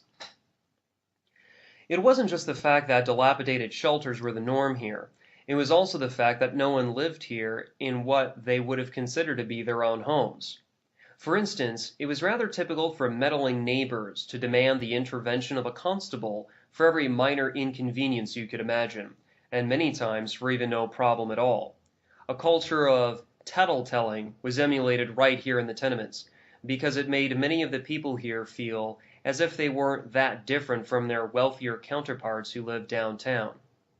Unsurprisingly, this engendered an opposing counterculture of those who simply wanted to live in peace with their neighbors, without the meddling interference of the constables on a nearly daily basis.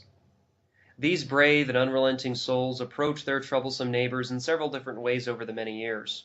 They argued, bargained, and sometimes even made compromises in order to find a resolution that would please both parties. Alas, every heroic effort resulted in stupendous failure, and many of those who had initially resisted their troublesome neighbors eventually became just like them. Dissension and bickering soon followed, and the effort to live in any form of tranquility in the city with one's neighbors virtually collapsed. Yet there was a remnant who understood that the desire to interfere with one's neighbors ran quite deeply, and ultimately they realized that there was no way to strike a deal with them, or compromise in any way, since such efforts had been repeatedly tried and had always failed. This remnant eventually proposed an original, if radical, solution to this age-old problem: leaving the city behind forever. Much dissension within the ranks followed, although eventually such bickering ceased once the eldest of the remnant pointed out that you can't teach an old dog new tricks. Soon preparations were underway for the great escape from the city. The first major consideration was the mode of transportation. Much debate ensued, but it was eventually agreed upon that a train was the best option. It was cheaper than flying an airplane, yet it was quicker to build than a long caravan of automobiles. A train had just enough room to fit them all, albeit quite tightly packed together, or so said its designers. Most importantly, the construction of the train and its rails would be decried by city officials and potentially halted, so time would be of the essence if this ambitious effort were to be pulled off successfully. As predicted, once construction was underway, the metropolitan authorities condemned the project, propagandizing that it would rip the social fabric of the city apart by suggesting it was possible to leave the city en masse. Some of these authorities even went so far as to try and sabotage the building of the rail line by pretending to join the project, fabricating phony complaints from non-existent neighbors, and then using these complaints to tattletale on some of the train's builders. Although these poor souls were ripped away from constructing the train by the constables, most of the workers never found themselves in such trouble, and after some hesitation, everyone else went back to work more diligently than ever before. Finally, the train and its rail were completed. Seeing no reason to delay its departure, and also seeing how impotent the city's officials were at stopping its construction, these people set a date that in later years became known as Independence Day. On that day, there were celebrations, whooping, and speechifying. After the train was stuffed to the hilt with passengers, it began to pull out of the city. There were numerous swarms of people running after the train as it slowly began to gain speed, trying to catch onto the outside of the train before they worked their way inside. Some people who failed to catch the train, or otherwise stay on it, fell off on the outskirts of the city, while also suffering injuries ranging from light bruising to broken collarbones. After that hardest push to get the train moving, those who sought freedom from the city and its arbitrary constraints had set off on what they thought of as their great adventure. What they soon discovered was that there were various railway stations along the way, whose memorial plaques told them that these stations had been built by those who had come before. A few passengers got off at this first stop, and they chose a leader who had proven himself capable of fending off hostile savages. His son would eventually take his place, as would his eldest son, for several generations. The supermajority of the train's passengers, however, did not prefer this particular scheme, so they stayed on the train to see what the next stop had in store for them. What the passengers began debating with each other over was which train stop was the best one to get off at. Passionate speeches were made about how this stop or that stop was the one that offered the most capable social arrangement for making sure neighbors don't interfere with each other. The train would stop at a couple of stations, and a few people at each one would disembark, but the vast majority of passengers stayed on the train just to see if they could bear witness to an even better outcome.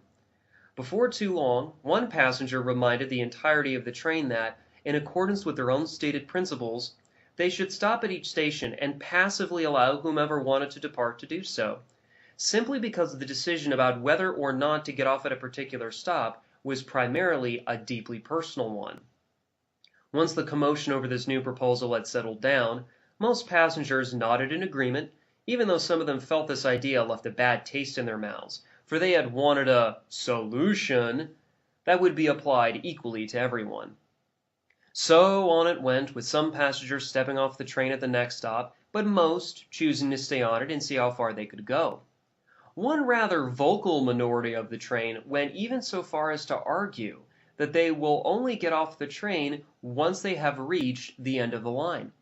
The majority scoffed at this, claiming that there is nothing beyond the end of the rail, and that everyone must get off only when the train stops at a station, since by now all of them had discovered that the rail line that they had constructed had now blended in with an older rail, which had been built by the same folks who had built this series of train stations. Towards the end of the line, there was one last stop at a rail station where the remaining bulk of the passengers disembarked. Throngs of bodies dotted the train platform, and that same minority who had wanted to go to the end of the line grinned in anticipation of what they considered to be their just reward. Right before the last of the willing passengers had stepped off the train, some of those who had assumed the guise of leadership convinced the rest of the passengers on the platform that it was wrong for even that tiny minority to see the end of the line, much less leave the train for it. By inciting the crowd, these self-appointed representatives stepped in front of the stopped train, drew their guns, and fired. They killed every last one of the remaining passengers. Much time passed, and those who got off at this last train stop had originally built a relatively small fishing village, which then expanded into a small town, then a larger town, eventually a medium-sized city, and finally into a megalopolis, which bore an uncanny resemblance to the one their ancestors had originally fled. Unfortunately, these new city officials had learned from the previous Great Escape and had forbidden the building of any trains or rail lines that would take people away from the city. Inevitably, there grew a disgruntled minority who wanted to leave this city, but alas, they found themselves trapped, perhaps forever, unless they found another way. Maybe those electrical inventions by that Serbian immigrant could become useful to them. But, for the foreseeable future, they all continued to live miserably ever after. You have just heard an allegory of the Freedom Train, the second installment of the Restoration Trilogy, originally published at the Last Bastille blog in 2014 and read to you by the author.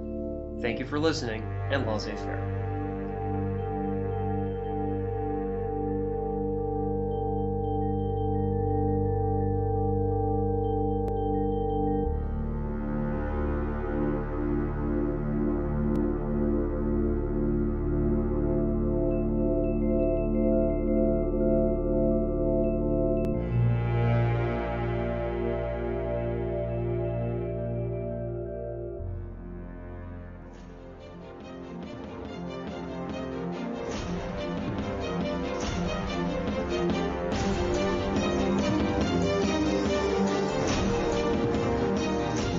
A Tale of Proverbs on the Five Boxes, the third concluding installment of the Restoration Trilogy, was originally published at the Last Bastille blog in 2015, read to you by the author.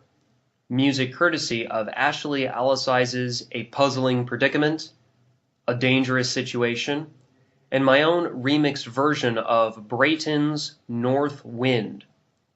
This work is licensed under a Creative Commons Attribution, Non-Commercial, Share-alike 4.0 International License. Any other content within this work that may not be covered by this CC BY NC SA license is hereby used under the sincere intention of fair use. No copyright infringement intended. The following is a set of proverbs within a frame story. If you haven't yet listened to either The Parable of the Mugger's Sandwich or An Allegory of the Freedom Train, then please do so before listening to this concluding installment of this fictional trilogy. Penelope and Charlie, are you two ready for tonight's story? Oh, good, I'm glad. I think you'll enjoy this one, since you both worked so hard on your lessons today. I know your mother wanted to spend some time alone with your father, and quite frankly, I could use the change of pace from the Life Extension Conference I attended last week, where I gave the keynote address about the viability of total organ regeneration. But I doubt such a talk would interest you unless you were a gray-haired old scientist like me. Settle down, settle down. If I'd have known any better, I'd say you two are the most rambunctious pair of fraternal twins in all of Appalachia. Despite the fact that I'm a hale and hearty man of 62, does not therefore mean I'm a limitless source of energy, like the geothermal conductor your parents used to heat this house. Speaking of which, I like to light this musty old fireplace here in the den to try and set the mood. For while this tale might sound like ancient history, it's actually quite a good adventure story. Or at least I think so. You have to remember that it was a very different time long ago. There were criminals who murdered, enslaved, and even stole from the people on a regular basis. Although some of these murderers, slavers, and thieves would be punished, the most successful of them were confidence artists who tricked the people into giving up their own personal responsibility in return for a promise of protection against the supposed evils of the world. What the people got instead were muggers bribing victims with sandwiches. A great deal of time passed, and eventually some people became quite fed up with this horrible arrangement, so they attempted to escape it as best as they could. Even though it seemed as if this could work alone, what they soon discovered was that most of the Freedom Train's passengers had condoned the slaughter of those who had wanted to live without rulers. And with that betrayal, the cycle of oppression began again. Not too long after, despotism re-emerged with a vengeance, but this time with the capability of literally destroying all life on Earth many times over. Prisons became overcrowded, indebtedness skyrocketed, and mad scientists implemented their eugenics agenda. The people had become equally enslaved, much to the delight of the social justice warriors. Into this sorry state of affairs came into being what eventually became known as a set of proverbs detailing the rise of humanity into our current age. These proverbs of the 5 boxes, originally 3 boxes, describe how our ancestors tried every peaceful solution conceivable to the mind of man in reining in the tyrannical impulses dormant within the lowest depths of the human psyche. Telling these proverbs to our children is a way for us to honor our heritage of hard-won liberty. You must also understand that within each of these proverbs, there are hostile factions who are deeply opposed to each other. Statists, my dear grandchildren, are those criminals and their sycophants who worship the false god called government, which according to their belief system, bestows upon a select few the superhuman ability to be exempt from common morality. For example, their murders were called wars, their kidnappings were called jailing, and their stealing was called taxation. Reformists were those well-meaning but naive souls who incorrectly believed that if they were to strike compromises and deals with the statists, then freedom could flourish. But alas, all of their political projects ended in notorious disasters, time and time again. And lastly, There were the restorers or restorationists, who through trial and tribulation were thankfully successful in dismantling the most dangerous superstition to ever plague the human condition. Having laid out the situation of that time so long ago, let's proceed with the first proverb, shall we? The ballot box. During the age of tribulation, our ancestors struggled against the trickiest forms of statism. One of these arrangements was where most of the people would, from time to time, choose which of the muggers would hand out what kinds of sandwiches to their victims.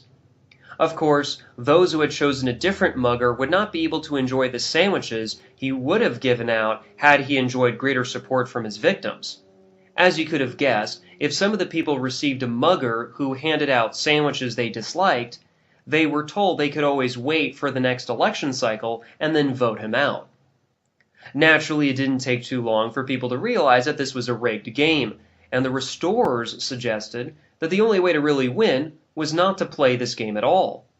Sadly, the reformists insisted that if everybody just moved to the smallest tax plantation, then they could much more easily vote out the muggers in public office and replace them with their own trustworthy people who, presumably, would radically change the entire situation by simply mugging the rest of the people a whole lot less frequently, as well as by giving out only turkey, ham, and chicken sandwiches to their victims. As such, the people usually sided with either the statists or the reformists, because they figured that anyone who failed to participate in these government elections deserved whatever sandwiches they ended up with. It didn't matter that the restorers went out of their way to scientifically prove that such electoral voting was fraudulent. Whether they debunked the myths of the rational voter, defensive or protest voting, or the lesser of two evils, the evidence supporting such debunking was either routinely ignored or disingenuously ridiculed by both statists and reformists alike. A lifetime could easily have been spent by the restorers trying to gradually sway these elections to the point where the best they could hope for in their lifetimes was slightly more limited mugging. And this, my dear grandchildren, is where our proverb that correctly says, "If you do vote, you cannot complain," is based upon. For our ancestors realized that if you choose a mugger, any mugger, you are agreeing to the outcome of that contest ahead of time, just as a man who gambles his weekly paycheck away is agreeing to abide by the outcome of his bet, regardless of whether he wins or loses, lest he become a sore winner, or worse, a man who welches on his debts. What, Penelope? Oh, I see what you mean. Didn't the people have the right to choose their own leaders? Ha! It is one thing to seek leaders for yourself, but it is a whole different ballgame if you are imposing rulers onto others. The deadly error of the ballot box was that it commingled these two very different actions beyond recognition, and in effect became little else than a slave suggestion box. Bickering about whom is allowed to use such a box is little else than a notorious distraction that has nothing at all to do with the cause for liberty. Leaving behind this failed experiment, let us proceed to the next one, the jury box. Sometime after John Q. Public died, there was a tradition that even the worst of statists honored. It was the ability of the people to have a say about how the rules were imposed upon a particular individual within a specific set of circumstances. Many scholars of that time attributed this as the only possible way to successfully rein in the excesses committed by John Q. Public's heirs. A disgruntled lawyer who lived a few centuries ago once wrote that the people enjoyed the right to judge the law as well as the facts of a case brought before them for adjudication by voting their conscience, regardless of the judge's instructions to them. This same lawyer also pointed out that this ancient common law right had been rendered moot by the government's increasing despotism over the course of the 19th century. Reformists, in their typically breezy manner, oh so conveniently neglected the second half of this lawyer's argument by only emphasizing the first half, in order to spur up frenetic activity that, in the end, would spin the people around in circles, much like a snake eating its own tail. Groups of people began suggesting that perhaps education about this ancient right would increase the probability of it being exercised. The assumption was tested in case after case for several decades, but the reformists appeared to ignore the implications of the results. Each time, regardless of whether the jurors were given every possible advantage or notice of their ancient right, jury after jury chose guilty verdicts without fail, no matter how arbitrary or capricious the charges the defendant faced. I suspect one major reason why juries usually let defendants hung out to dry was because jurors were just as captive as the defendants themselves were. Consider for a moment how a game of prisoner's dilemma works, except that the game here is skewed heavily in favor of the jurors and strongly against the defendant. The worst any juror would face would be either a relatively minor penalty fee or a few nights in jail, whereas the defendant almost always stood to lose so much more. Worst yet, jurors had more options about how they could act, as opposed to a defendant whose only real choices were to either accept a plea deal or fight the charges and risk losing noticeably more than if he had just taken the plea deal. Consider also the so-called jury tax, which was a heavier punishment levied against a convicted defendant for choosing to exercise his right to a jury trial but then losing his case. Suddenly, a juror choosing to switch his vote during jury deliberations just so he could leave the courthouse an hour or two earlier than if he had chosen to stick to his conscience, and then your average juror's decision-making begins to appear rather, well, calculating. But, and this is a rather large but, the way a legal case is presented before the jury has to follow court procedures, such as their rules of evidence, which of course the people had no say as to what those rules would have been in the first place. As if this wasn't bad enough, if you weren't a registered voter, then you wouldn't be even put on a federal jury wheel. And if you were neither a registered voter nor a licensed driver, then you wouldn't be put on the Texas jury wheel either. Speak up, Charlie. I think my hearing unit is failing a bit. Oh, where's Texas, you say? My boy, Texas is so far west as to be on the other shore of the great Mississippi River. And as to your other question about whether it's a different country, answering that should be saved for another evening. Saddest of all, though, was the fact that the supermajority of these court cases never made it to trial, usually because the defendants were intimidated by the jury tax, and thus chose to accept a plea deal. So if the jurors were going to railroad the defendant just so they could leave earlier anyway, because none of them wanted to be there in the first place, much like prison or school, then why should any defendant place the slightest amount of trust in jurors to be fair and impartial arbitrators of justice? They didn't, and like the game of prisoner's dilemma, they usually chose the plea deal because they understood, if only intuitively, that they would be badly hurt by both the jury and the government, more likely than not, if they didn't cooperate with the prosecutor. Most glaringly, the competency of jurors is arguably comparable to that of voters. Jury wheels, jury selection, and ultimately jury verdicts are proudly held by reformists to be constituted totally randomly, rather than base the composition of jurors based on their capabilities and willingness to do justice. They are instead assembled out of a lottery from a lot of miscreants and cowards who will do anything to escape their predicament. Grand juries rubber-stamped prosecutorial indictments, and petite juries were filled with these people who simply weren't smart enough to get out of jury duty, yet who were expected by statists to render judgments as to truly serious matters of guilt or innocence. Despite all this, my dear grandchildren, there were even some restorers who adhered to the proverb that I'd rather be tried by 12 than carried by 6. To illustrate the idea that the jury box, at best, is not one that should be relied upon as a way of winning back one's freedom, but rather as a mostly unreliable last-ditch rearguard action to only be used when all other better options have been exhausted. With that said, it's time to proceed onward towards a frequently ignored artifice: the soapbox. Now, while reformists primarily champion the first two boxes, this one straddles the boundary of effective action, just as a shadow would between light and darkness. For it could be used to propagandize, or it could equally be used to tell truths that are necessary to understand before bringing the entire system down to its knees. Free speech and a free press were truly beautiful things, if they could have been exercised without undue hardship, much like openly carrying a gun. Alas, such was not the case. Believe it or not, there were forms of soft censorship used to stifle the remnants of the free press. Federal copyright law was used to silence those who produced video press releases, as well as others who had only copied songs from the corporate music industry, if not both. For instance, black hat hackers would game the system by filing false copyright claims on the old dinosaur YouTube website, simply for the purpose of learning the personal identities of various uploaders, the knowledge of which they'd use to harass and threaten them further.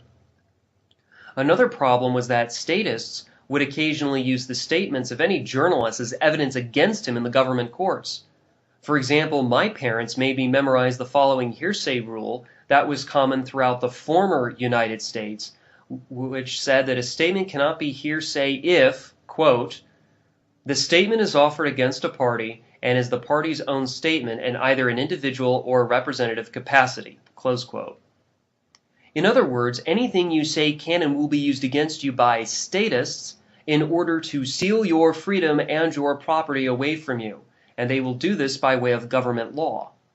For example, if you were writing a letter to the editor that Americans should consider using their common right of revolution to cast off the yoke of tyranny, all the social justice warriors would come out of the woodwork and accuse you of being an advocate of violence, if not also try to drag you into court on the grounds of incitement, despite the fact that such political content was totally legal at that time, according to the government's own lawyers.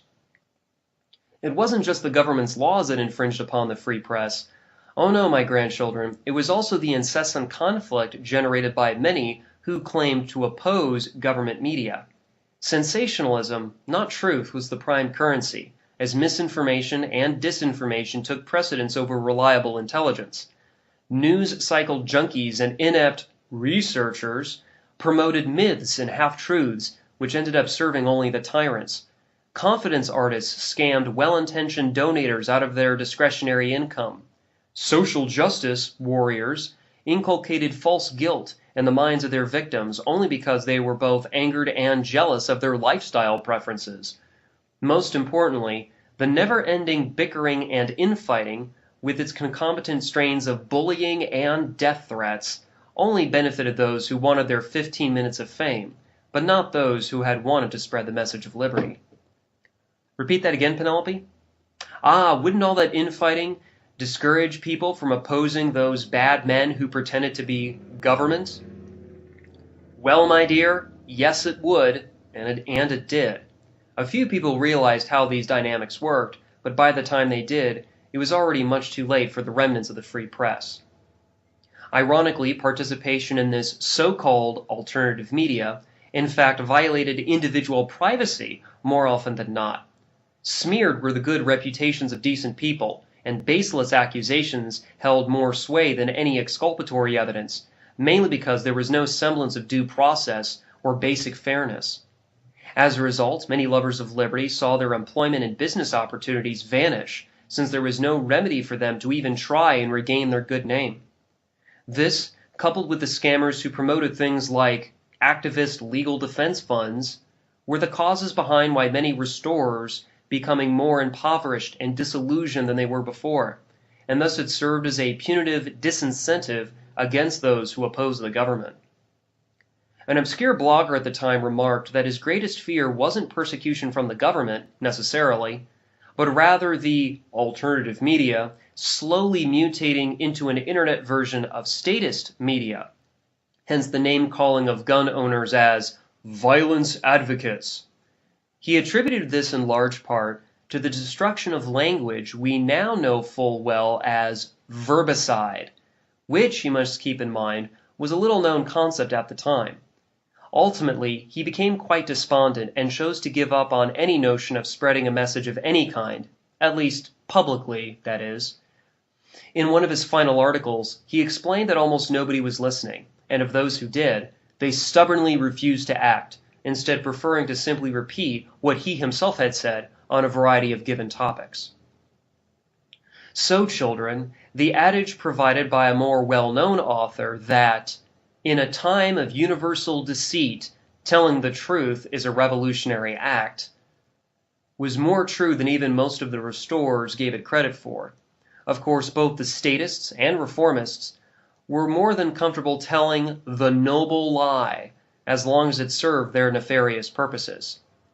What became of those restorers who were still bracing the free press together with little more than baling wire and duct tape was that they finally shifted their focus from expressing their grievances to teaching their audiences how to resist the government's police forces, because for all intents and purposes, they might as well have been living in 1930s Germany.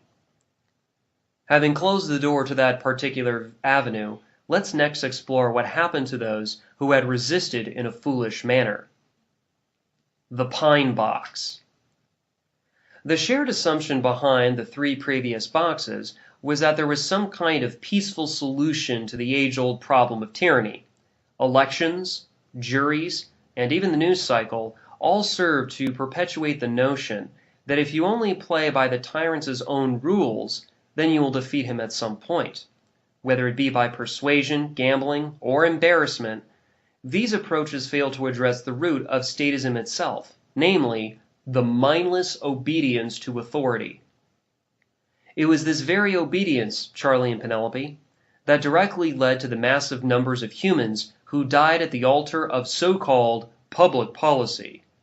During the 20th century alone, there were 284,638,000 people murdered by government, and that number did not include those who were killed in war, whether they be military or civilian casualties during either World War or the many smaller ones that took place as well.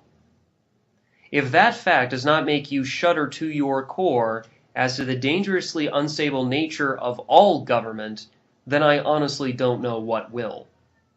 Some good people back then debated with each other as to whether or not this was a malfunction of constitutional republicanism, or if all governments, no matter their form or structure, would always degrade back into tyranny, because that is its natural design. Ultimately, though, it didn't really matter too much either way, because the result was exactly the same. No one with a conscience would be able to deny the many grievances expressed by the people who had suffered under the yoke of a despotism whose weaponry had the capability to destroy this planet many times over in their mad rush for absolute power over the entire human race. Moral indignation of those who imagine themselves to be our rulers served as the backbone needed to grow and sustain an effective resistance. Disregarding their laws as whims of the self-appointed political class, freedom fighters across a range of political ideologies banded together in the common cause for the restoration of our liberty. Sadly, as these things tend to go, the reformists butted heads with the restorers as to how best resist the statists. Civil disobedience became the tactic of choice, and peaceful evolution the long-term strategy of the reformists. They would encourage average people to not only disobey unjust laws, but to also do so blatantly and out in the open. Some of the restorers observed this behavior, labeling it teasing the bear, and advising against it, not because they opposed civil disobedience on principle, but because they advocated a wiser application of it that was much more discreet. In response to this criticism, the reformists performed their final act of betrayal to the cause of liberty when they routinely labeled the restorers as advocates of violence. Ironically, such so-called peaceful resistance only ended up increasing the wrath of the tyrants upon the people, for reasons I've already mentioned. Worse yet, much of the techniques for doing so were ineffective, and what methods did actually work were seldom used. Only what was actively promoted by the reformists ever got any serious consideration by the majority of people who resisted government, because they owned the noticeable competition to state-approved corporate media. Those who persisted in this bad strategy also failed in its execution by not taking the proper precautions. For instance, there was no estate planning, no will, no nest eggs, no last wishes, and no prepaid funerals arranged ahead of time. Practitioners of Satagariha ultimately ended up dying in government prisons, irresponsibly failing to provide for their own families. Reformists who persisted in this course of action shouldn't have expected any flag-draped coffins or a 21-gun salute at Arlington National Cemetery, like they'd expect from a Tom Clancy novel. The best anyone could hope for at their own funerals would be attendance from their good family and close friends, who'd then pass around a bundle of burning sage before shooting an arrow into the sky as their homemade coffin was lowered into the earth. Don't get me wrong, we're all mortal, but what I am trying to say here is that it doesn't matter how you died so much as how well you lived, and it would seem that the reformists had forgotten that. Because of this stems the phrase, "I'd rather die on my feet than live on my knees." Although its sentiment is certainly more admirable than rolling over and groveling before the feet of tyrants, it stops awfully short of its potential to do some real good in the world.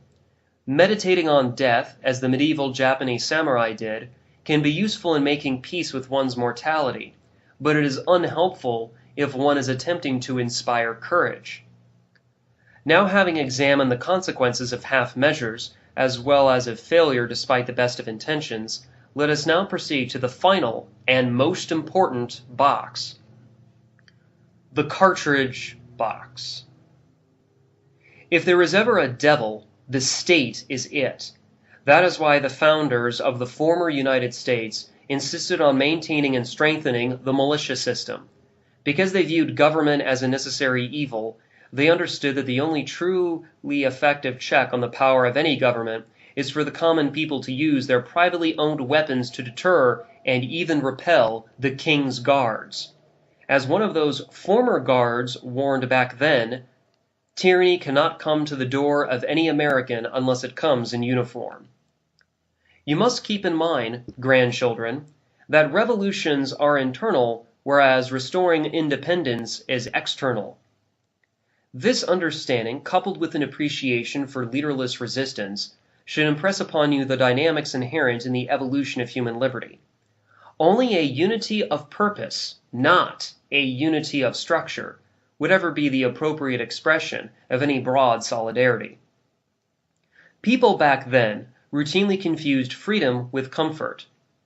Before the Korean reunification of the 2020s, those who had been natively born in the southern half of the peninsula, as well as the expatriates from the northern half, considered life south of the demilitarized zone, DMZ, to be freer than in the north. However, both governments had constitutions, and both constitutions recognized many civil rights, including suffrage, free speech, and privacy of correspondence. Interestingly, neither Korean constitution enumerated the right to keep and bear arms. Just because you could use a cellular telephone in the South does not therefore mean that you are free, but what it certainly does mean is that you are more comfortable.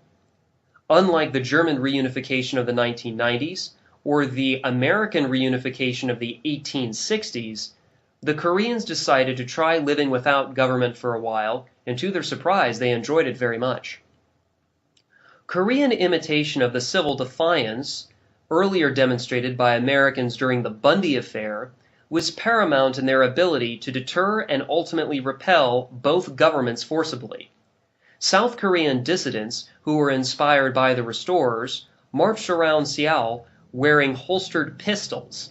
Following the mass arrests of these demonstrators, the North Korean expats gathered around one of the police stations and smoked cannabis until they too were thrown into the same cells. This event, which became known as the Seoul Roundup, inspired the show of force in Pyongyang of peasants armed only with their pitchforks who were finally challenging the legitimacy of the communist government. With no more need for the DMZ, the American military stationed there returned home in order to suppress the popular uprisings in Atlanta, Milwaukee, and Topeka, but ultimately to no avail because nearly all those who had been on duty chose to not just disobey their superior officers, but to also join the growing resistance by hunting down and punishing the worst statists. By 2032, the long-suffering restorers had won their freedom back, but at no small sacrifice. Reformists condemned both the American restorers and the Koreans for breaking the law, as this would destabilize both countries by inviting chaos. Or so they said. Despite their repeated failures with elections, juries, and news, the reformists insisted on pushing forward a strategy of peaceful evolution on the grounds that if they simply could win some hearts and minds by chaining honorably discharged veterans to the doors of government buildings and then filming the subsequent police brutality, then this would magically accomplish something, somewhere, somehow. Needless to say, their failures were quite impressively astounding. You can tell a lot about a government by how its law enforcement officers normally treat the citizenry. House raids normally included police officers shooting the family dog in cold blood or tasing women asleep in their beds. Once the public executions were being held in town squares to the sound of government trumpets blaring, guerrillas emerged who then began their combat operations by doing such things as pouring sand into the gas tanks of police cars. Just like the American colonists and Texan settlers before them, the restorers organized local committees of safety in their neighborhoods and counties in order to bring a degree of stability to their respective areas of operation. These committees of safety, once they had established themselves as pillars of their communities, began recruitment for the formation of openly armed militia units who would meet in local parks to practice close-order drill and conduct physical fitness training as disciplined units. Much of what followed was quite an exciting time.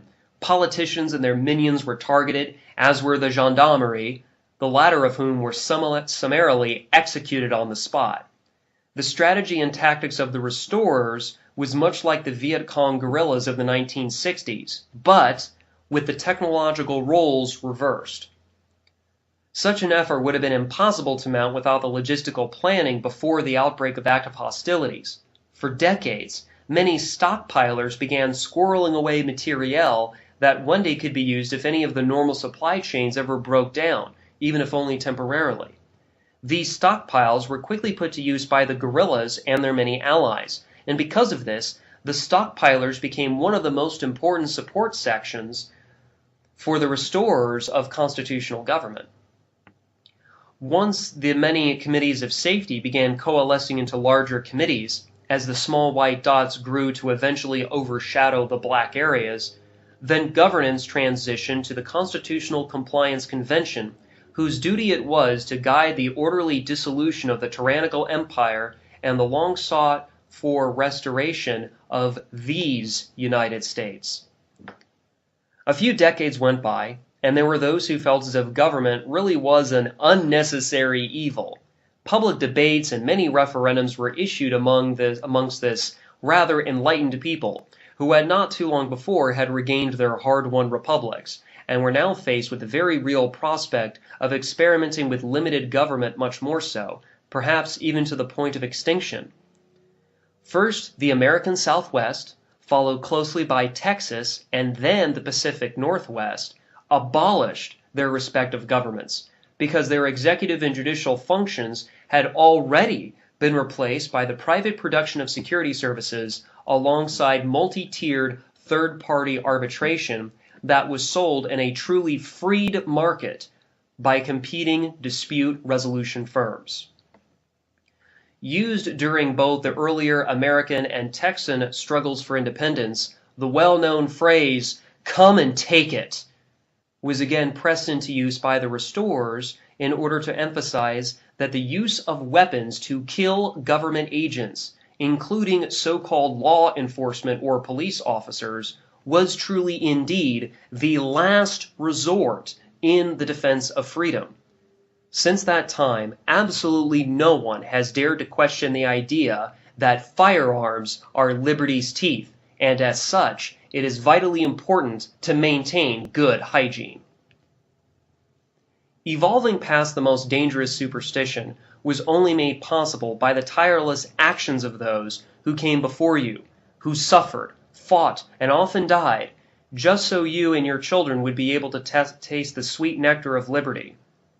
Incumbent it is upon you to maintain this fine tradition of ours by adhering to our libertarian values, lest the future descend again into the same bottomless pit of subjugation and oppression. Never be tempted into giving up your freedom for anything, and perhaps, one day, humanity might just assume its rightful place amongst the stars. And now, my dearest grandchildren, it is time for bed. Yet a part of me doubts this is in any way the end, for that could only be if the people living back then had chosen the bonds of slavery over the blessings of liberty. I think that what I have told you tonight is evidence that their faith in us has been duly rewarded, more so than any of us could have ever imagined. That being said, off to bed with you. Good night. You have just heard a tale of Proverbs on the 5 boxes, the concluding installment of the Restoration Trilogy, originally published at the Last Bastille blog in 2015 and read to you by the author. Thank you for listening, and laissez-faire.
The Vonu Ghost System Bundle gives the beginning, or advanced self-liberator an affordable and user-friendly way to step up their security culture in both the physical and digital second realms.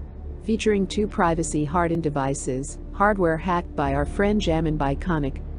1. The Ghost Phone, a de-Googled Pixel 3a with Calyx OS. 2. VonuPad Basic, GhostPad T420A privacy laptop, and a Faraday bag to take your devices offline. This Vonu Ghost System Bundle is exclusively available via Liberty Under Attack Publications. Learn more or order today, libertyunderattack.com/GHOSTBUNDLE1. In this technological age, at least right now, some interaction with the digital Babylon beast is necessary. But when we are pushed toward interacting, let us instead choose devices that we own, ones that aren't programmed to rat us out, ones that are as secure as humanly possible, while also balancing the need for an easy user experience. Again, visit libertyunderattack.com/GHOSTBUNDLE1 to order the first ever Vonu Ghost System bundle. Again, libertyunderattack.com/GHOSTBUNDLE1.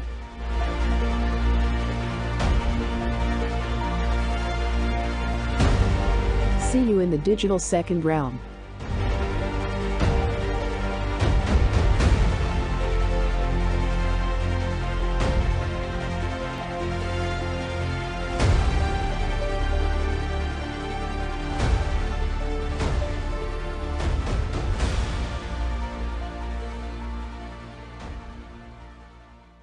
You're listening to the PAZNIA Radio Network.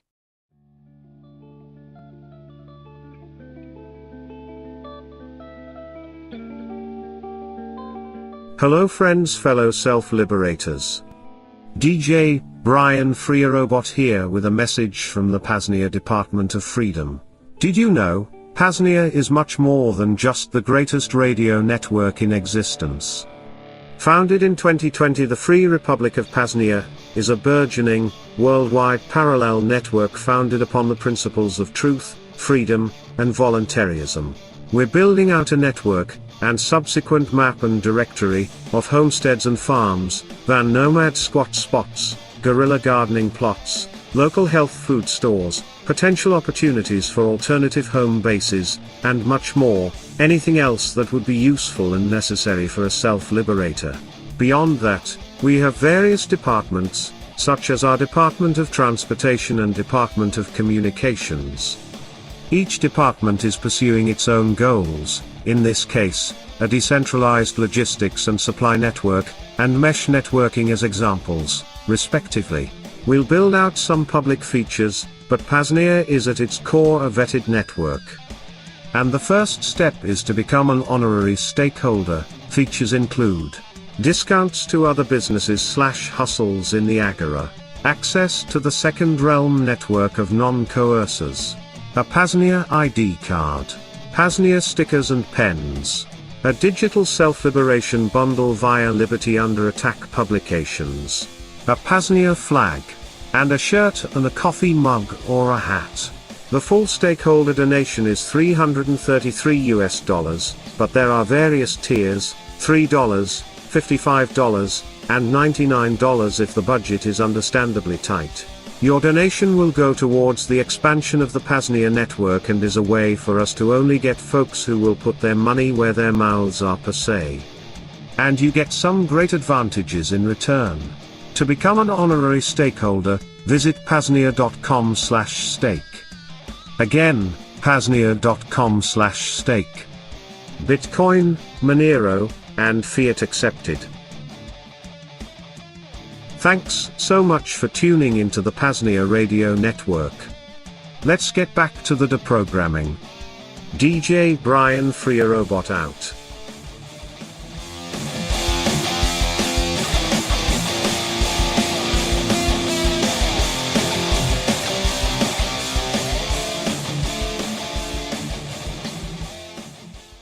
Letters from Keon, aka SW from Samurai Wallet. Keon Rodriguez, also known as SW to the Vonu podcast, reported to prison on December 19 for a 5-year sentence. Bill, co-founder of Samurai, reported soon after. Herein, Keon writes up his first report from jail, essentially the first day and getting settled in. Credit goes to The Rage for publishing it. If you're unfamiliar with Bill and Keon's case, please visit the website billandkeon.org. Again, billandkeon.org. This is Letters from Keon.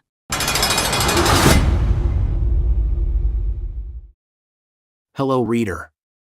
I am writing to you from the FPC Morgantown in West Virginia. I surrendered myself on December 19th to begin my 60-month, 5-year sentence. Surrendering yourself to prison is a fundamentally confusing and unnatural experience. On the one hand, you are grateful to have been given a little more time with your loved ones, and more time to prepare. You thankfully get to avoid the dreaded diesel therapy. This is when the BOP sends you all across the United States by bus or plane, spending a few weeks in different prison settings, with murderers, rapists, child molesters, and the like before arriving to your final designated institution. All the while because you are unable to take classes, you are not earning the possible credits needed to reduce your sentence, and come in on your own terms. On the other hand, turning yourself into be incarcerated tugs against every fundamentally primal instinct we have as human beings. The absolutely surreal memory of driving myself to the prison, my wife as my trusted passenger, riding together like we have done so many times before. We both enjoy a banal conversation about the weather that day, snow, rain, and hail all in one drive, to try and mask the fact that I am on my way to give up my liberty, to say goodbye to our family, to begin a long period of incarceration. It is perverse. At around 1 p.m. on December 19th, I pulled into the visitors' parking lot. I hugged and kissed my beautiful wife for the last time and walked in the freezing wind and rain to my new home for the foreseeable future. The officer who met me at the gate was a kindly person. He offered to let me stand in the gatehouse to avoid the blistering cold. He performed a breathalyzer and tried to make me feel at ease with some friendly and casual conversation. A second officer eventually showed up. He searched me, counted the money I brought in with me, bringing in cash was a big mistake I would soon learn, and eventually escorted me into the intake section of the facility. On the way to the intake section, the guard stated matter-of-factly that it would take until after Christmas for my cash to appear on my books, meaning no phone calls and no shopping for over a week. Ah, great. Overall, the intake process was quick and efficient. The corrections officers, COs, and support staff were all professional, some were cordial, some others were even friendly. I had worn in plain gray sweatpants and a plain gray sweatshirt in the small chance that the intake COs would let me bring those items inside the prison with me. Unfortunately, they did not. I was instructed to strip off the clothes until I was fully naked. The clothes were thrown into a plastic bag to be discarded or destroyed. After inspecting my cock, balls, and asshole, sorry, but it is what happened, the CO handed me an oversized pair of khaki pants, a brown shirt with suspicious bleach stains across the front, and a pair of cheap blue slip-on shoes. After getting dressed in the uniform that would scream newbie, to everyone who encountered me I was instructed to meet several members of staff. First on the carousel of rubber stamps was psychology. I mistook the psychologist for another inmate going through intake. A big man, mean-looking, a long scraggly beard down to his chest. If you told me he was on the last 5 years of a 30-year bid, I would have said of course he is. Anyway, he was the psychologist I was instructed to meet. His concern was primarily my mental health and if I was suicidal or not. Like every other member of staff, he was respectful and professional. I was then instructed to meet with the physician's assistant to be medically cleared. Besides a TB test and DNA collection by use of an inner cheek swab, this was as average of a medical exam as one would find in a school nurse's office. Once I was through the merry-go-round of clearances I needed to obtain before entering the general population, I was introduced to the first inmate I had encountered today. Shane is an orderly who helps introduce new inmates to their new home. Average height, average build, probably early 60s, a very friendly Irish face and rosy cheeks. Frankly, he is the perfect person for this role. Shane had collected a jacket, hat, and gloves for me. He was carrying a pillow and bedroll for me. I was carrying a large plastic bag with 2 spare sets of intake uniform, 2 sheets, 2 towels, 2 washcloths, 2 boxers, 2 pairs of socks, a toilet paper roll, and a small plastic bag filled with basic toiletries. It was explained to me that because I was ordered to surrender on a Friday, I would not get to laundry for a proper uniform until Monday. So, I would stick out like a sore thumb until then. Combined with the complications of depositing money onto my account due to a Friday plus holiday surrender, it really felt like another farewell gift from Judge Coate, who got to turn the screw against me one final time. Shane pointed out each building on the campus while I tried to keep up with him and retain all this information. I was to be housed in the Bates unit. Apparently this is good fortune because Alexander unit is filled with rowdy reprobates and has no air conditioning. I will be housed within the B wing of Bates unit, which is apparently where they put all the newcomers and younger guys. Older guys and more experienced inmates get assigned to a wing which is a little quieter.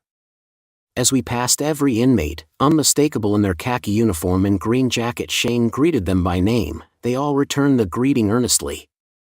After what felt like 12 left turns, we arrived in the B wing, to bunk 25. I was introduced to my cellmate, or Sully Mike, who I was told only arrived here a week ago from a camp in Lexington. Mike is easily 280 to 290 pounds, so he clearly had the bottom bunk. I would take the top bunk. Trying to take in the sights, sounds, and smells, I noted that I may have been lucky to get Mike as a cellie. His cell was fairly tidy, he seemed mature and respectful. I felt at ease with Mike, which is a good thing to feel when you are going to be living with someone in such close quarters. Once Shane dropped me off at bunk 25, he was off. I was left standing like a deer in the headlights. Nearly immediately Mike was handing me some cup-o noodle chicken soups in a water bottle. I didn't know if this was some sort of loan that would need to be paid back or what, but as I had literally nothing but the newbie uniform, I took the handout and made a note to repay him when possible. Then from across the aisle, Dave introduced himself, on the outside a former family doctor, on the inside a jovial older man always cracking dry sarcastic jokes, and handed me a can of Coke, some Mrs. Field's chocolate chip cookies, some more cup-o noodles and some other goodies. This procession of introductions and offering of gifts continued for nearly half an hour. It became clear these weren't loans to be repaid but acts of kindness by gentlemen who remembered what their first night in prison was like, and who presumably were helped by someone in a way they are now passing on to me. Eventually word had got around the camp they call the gossip network inmate.com that a new guy arrived. Soon I had visitors from other wings in the Bates unit. One gentleman had an entire collection of sweatshirts and sweatpants. He sized me up and handed me a pair as well as some short-sleeve and long-sleeve gray shirts. Finally he looked at my feet, taking note of the cheap flat slip-ons that they give you during intake, asked my shoe size. I told him 12.5. After some rummaging he found a pair of sneakers size 11 and handed them to me. He explained that when someone leaves, either to go home or a transfer to a new institution, he collects the clothing they leave behind, he washes it, and then stores it to hand out to newbies with nothing, otherwise they will be scooped up by less altruistic characters and be sold in the underground economy. Saying our goodbyes and expressing my sincere gratitude to be able to get out of the uncomfortable temporary uniform and into something way more comfortable, I met another prisoner, Omar, a very friendly former pulmonary specialist in his 70s, one of several practicing Muslims and one of several highly skilled doctors. He provided me some toiletries, a bag of instant coffee, a bag of creamer, pens, paper, and his wisdom on navigating this new environment. Very importantly, he offered to show me the ropes at dinner time, which would be called momentarily. While we waited to be called for dinner time, Omar introduced me to several of his friends, mostly doctors and highly educated scientists. Once dinner was called, we made the 10-minute walk from Bates unit to the chow hall. They were serving lasagna, which was surprisingly good and offered in a generous portion size. It was served with a side of iceberg lettuce and boiled spinach. The lettuce was fine with the bright orange-colored, and expired, French dressing that was offered in small packets. The boiled spinach needed salt and was quite difficult to eat. It seemed like I had just sat down to eat when they called over the intercom that dinner was now closed. I will need to eat much quicker than I am used to. When I returned to my bunk, I met another neighbor, Hassan, a young Muslim, well-groomed, fit, tidy and friendly. He introduced himself, gifted me a white cotton t-shirt and a pair of gray gym shorts. I hung around on my bunk, not really knowing what to do. I knew there would be a final count where we need to stand up silently by our beds and be counted by guards at 9 p.m., which would then be lights out until the morning. I frankly was very tired and wished I could go to sleep right then, but I forced myself to stay awake until after the 9 p.m. count occurred. Thankfully they turned the lights off right after the count. After brushing my teeth, I climbed into the bunk, ready to call it a night. No one else was on that schedule, however, and the housing unit was wide awake, loud, and buzzing with activity. I would have to get used to the noise. Eventually I fell asleep. I slept fairly well, but woke up early around 2:30 a.m. Thanking God that Omar had gifted me coffee, I enjoyed a hot cup when I woke up and throughout the morning. Over the next several days I would meet new people, learn new tactics for surviving this very alien environment, and make several new friends along the way. While not at all comfortable, it is manageable. While I rather be at home with my wife and family, there are far worse places I could have ended up. I am thankful that all the prisoners here are respectful and downright friendly. I am thankful that the staff and COs seem to be also respectful provided you don't give them a reason not to be. This letter recounts the first day on the inside, December 19th. As I write this it is December 24th, Christmas Eve. Tomorrow will be the 7th day I have spent in FPC Morgantown. I will be having my first visitor, my wife. I am beyond excited to see her. I will continue writing the story as it happens and as I am able. Keon Rodriguez.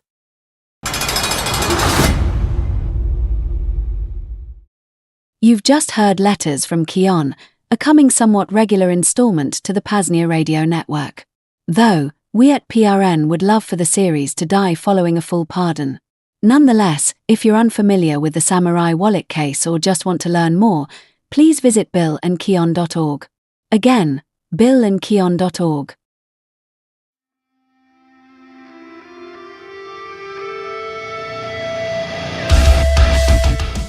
Vonu Life 25, Resurrected. The newest release via Liberty Under Attack Publications. In this ever-growing tyrannical world, the prospects of self-liberation, aka freedom, seem so very far away. But thanks to the hard work and archival efforts of freedom pioneers of the past decades, self-liberation doesn't have to seem like a pie-in-the-sky dream. Back in the 1960s, around the time of the counterculture revolution, a zine sprung up called Vonu Life. Vonu Life contained reports from self-liberators, provided a path for networking with others, and still to this day, contain the most hardcore solutions and strategies for breaking free from the servile society. No bitching, no complaining, no political crusading, and no false illusions of an external political savior. The final issue released in the 1970s. That is, until this release, Vonu Life 25, Resurrected.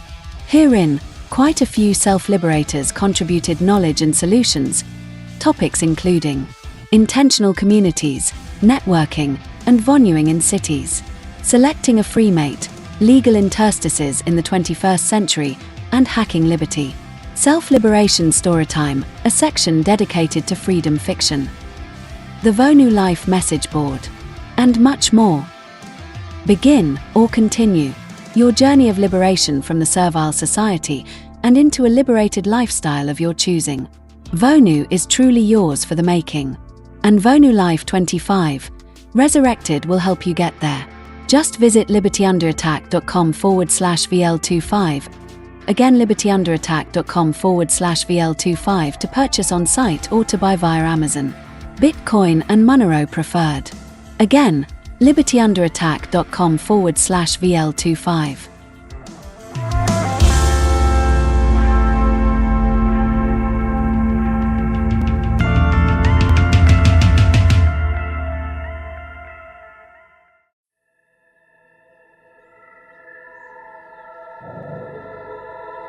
The following is an audiobook presentation of How to Bury Your Goods by Eddie the Wire, a small booklet originally published by Lumpanix Unlimited and now re-released for free in audio and PDF format.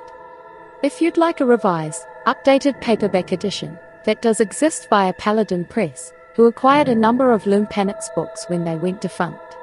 Hence, why no paperback via Liberty Under Attack Publications? Find the book for free by visiting vonupodcast.com/berry. Again, vonupodcast.com/berry to get this short, yet highly valuable work. Finally, for more great books like this, view our full catalogue by visiting libertyunderattack.com. Thank you for being here. Please enjoy.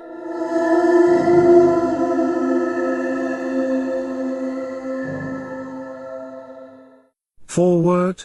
Although all of the techniques described in this book will work, neither the author nor the publisher assumes any responsibility whatsoever, either actual or implied, for any consequences, damages, claims, or faults resulting from use of the information in this book. After a review of the literature connected with hiding things and concealment, I found little material actually discussing burying and storing things, and methods of avoiding detection. This book is specifically written to fill in the gaps in that knowledge. It is a complete how-to-do-it book for anyone who wants to securely package and bury just about anything.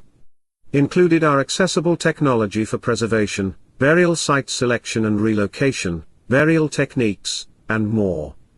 Since this book is written with the average person of average resources in mind, some techniques that require a lot of support are not listed. This book is the home workshop approach, and it will work just as well as more expensive methods. At this time, I would like to extend a sincere thanks for the assistance and support offered by Loompanics Unlimited in making this book possible. A final note: bury now. The situation can only get worse, and money tighter. Do it now or not at all. Eddie the Wire. Chapter 1, What do you have to hide? What you should bury. What do you have to hide? For starters, almost anything. The contents of your safe deposit box, mortgage and insurance papers, birth certificates, and other materials for that alternate identity you may need in a hurry, some of the more interesting books in your collection, and so on. What about gasoline and ammunition? During the recent Miami riots, federal and state law enforcement agencies prevented the sale of both items in a wide radius that extended around the riot center. If I were caught in such a mess, I would want large amounts of both of the above. Other items that would be of value for use or barter in a crisis/shortage/collapse situation are prepackaged garden seeds. These are sold in special survival editions packed in nitrogen, dehydrated, nitrogen-packed or freeze-dried foods, weapons and ammunition, reloading equipment and powder, primers. Ever try to make a primer? And shot/bullets for same, warm clothes and outdoor sleeping bags, camping equipment, compasses, tents, extra bottled gas, kerosene, gasoline, motor oil, rope, hand tools, knives, medical supplies including bandaging materials and topical antiseptics, explosives, not as difficult as you might imagine, matches and lighters, candles, spare eyeglasses. The list is endless. Note that many of these things would be just sitting around anyway gathering dust, so why not put them where they are safe and out of the way? Many other items can be hidden, including things you are not supposed to have like silencers, homemade firearms of any kind, illegal modifications of factory arms, infernal devices, forged and altered ID, illicit drugs. A 4-foot-deep stash cures the habit, stocks of poisons, Richard Nixon buttons, and so on. Arrange your caches in sequence of need. Once you have decided what items are likely to be important to you, try to decide on groups to put them in so they can be cached in sequence of need. The first out group should contain weapons for self-defense and medical supplies, and some essential survival gear. The next group could be non-essential camping supplies, tools, rope, and food. The last group should contain items that require support facilities, such as reloading equipment, paper of any kind, and everything else you need but can get by without for a couple of days. Essential versus non-essential items. Now decide if some of these items are really essential. Often the backpacker on his first trip will take everything he or she thinks will be needed, and uses only 25% of the stuff. For those items that fall into that class, consider some above-ground storage. It will not be as secure, but it is much easier, and doesn't add to the cost of storage containers. Chapter 2, Burial Containers. Commercial containers. Now that you have decided what to bury, the next question is what to put it in. The commercial market abounds in burial containers, some good, some not, some rip-offs. Some are resealable, and some must be cut open once they are sealed. Generally, the commercial types fall into these three categories. 1. The long, thin kind that are essentially seamless plastic pipe with end closures. 2. The army surplus ammo cans, surplus scope cases, etc. 3. The industrial type containers marketed as burial containers. All three types provide both atmospheric and mechanical protection for a wide variety of conditions, but buy with caution. especially the surplus stuff, since gaskets may have dried out long ago and require additional attention. If you have ample funds to buy containers for all the things you want to cache, by all means, do so, but buy one for a sample before investing in 10 or 20. Make sure the dimensions of the container will suffice for your larger items. Making your own burial containers. If you have some time and want the very best in protection, it is a good idea to make your own containers. For starters, let's consider the PVC pipe container. The only problem with PVC pipe is how to make the end closure both simple and cheap. As pipe bombers know, end caps can easily run up a big bill, and they are non-reusable.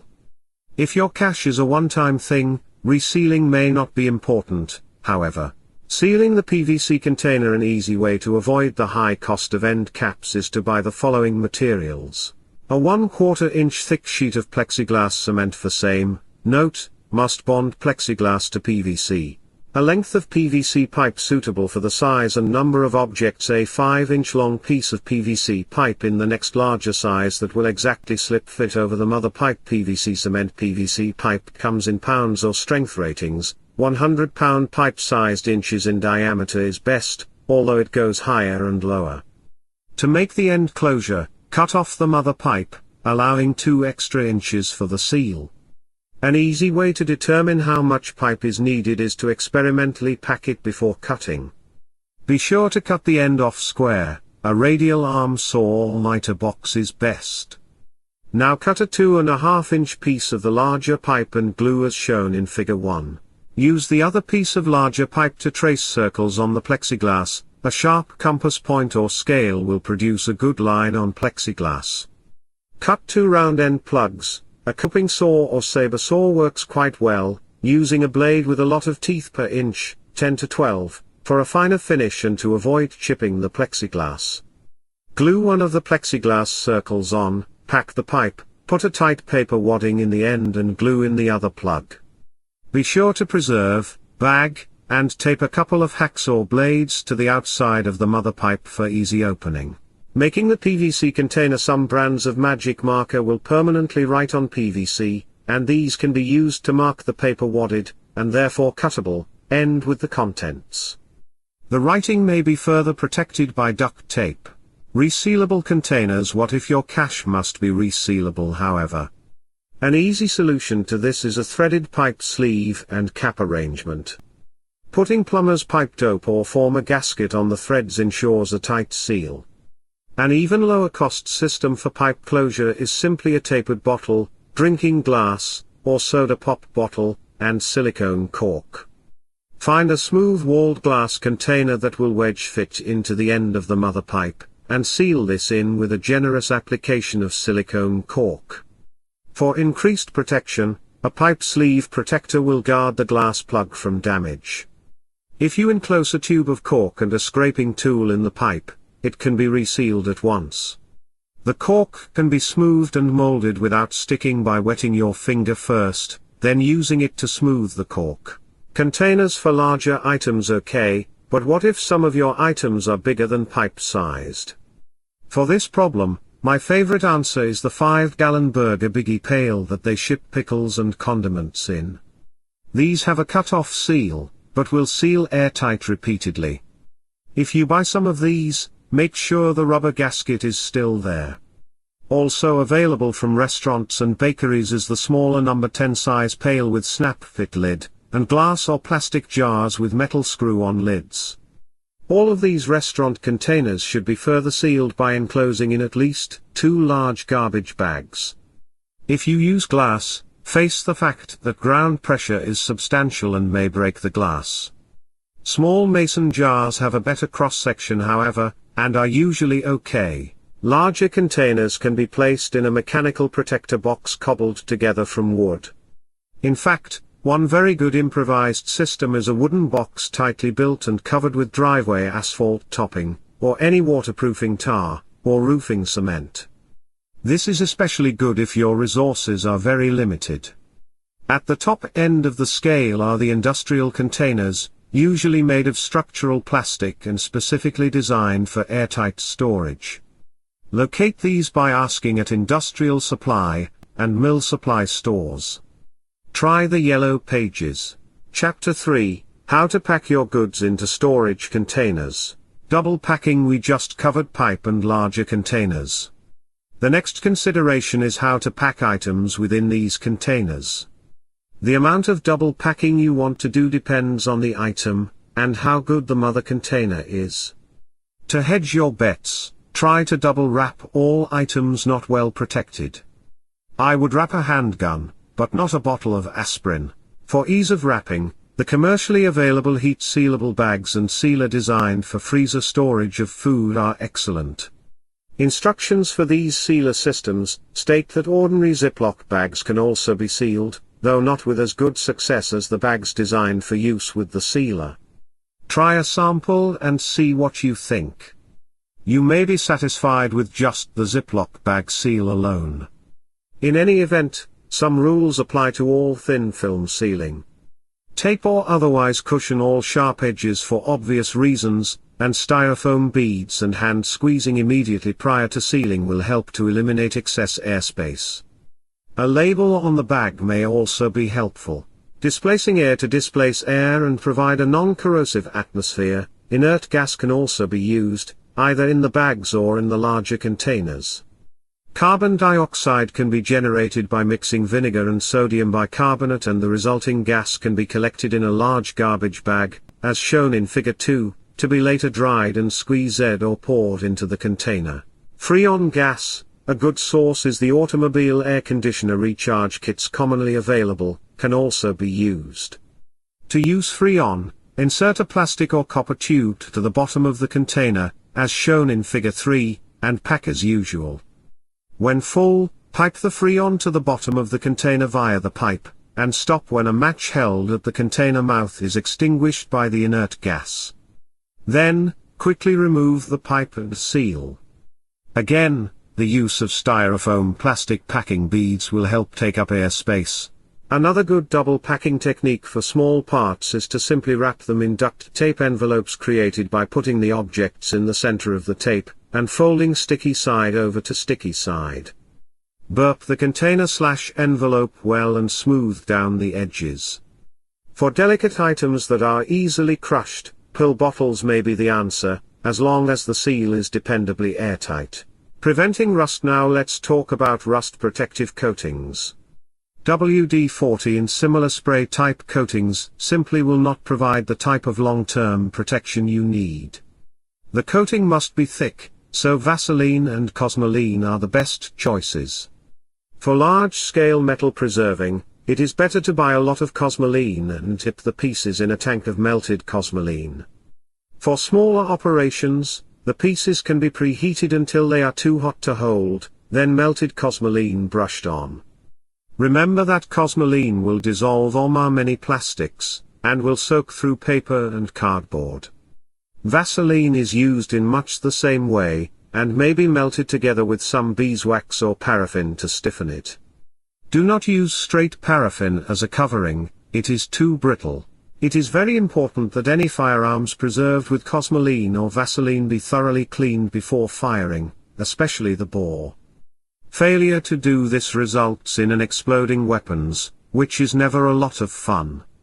Once the object is treated with a Cosmoline or Vaseline coating, it should be mechanically protected by wrapping in aluminium foil or heavy paper wrap, otherwise, the grease will wipe off. One other coating for metal objects can be made by dissolving some of the plexiglass you have left over from making pipe end caps.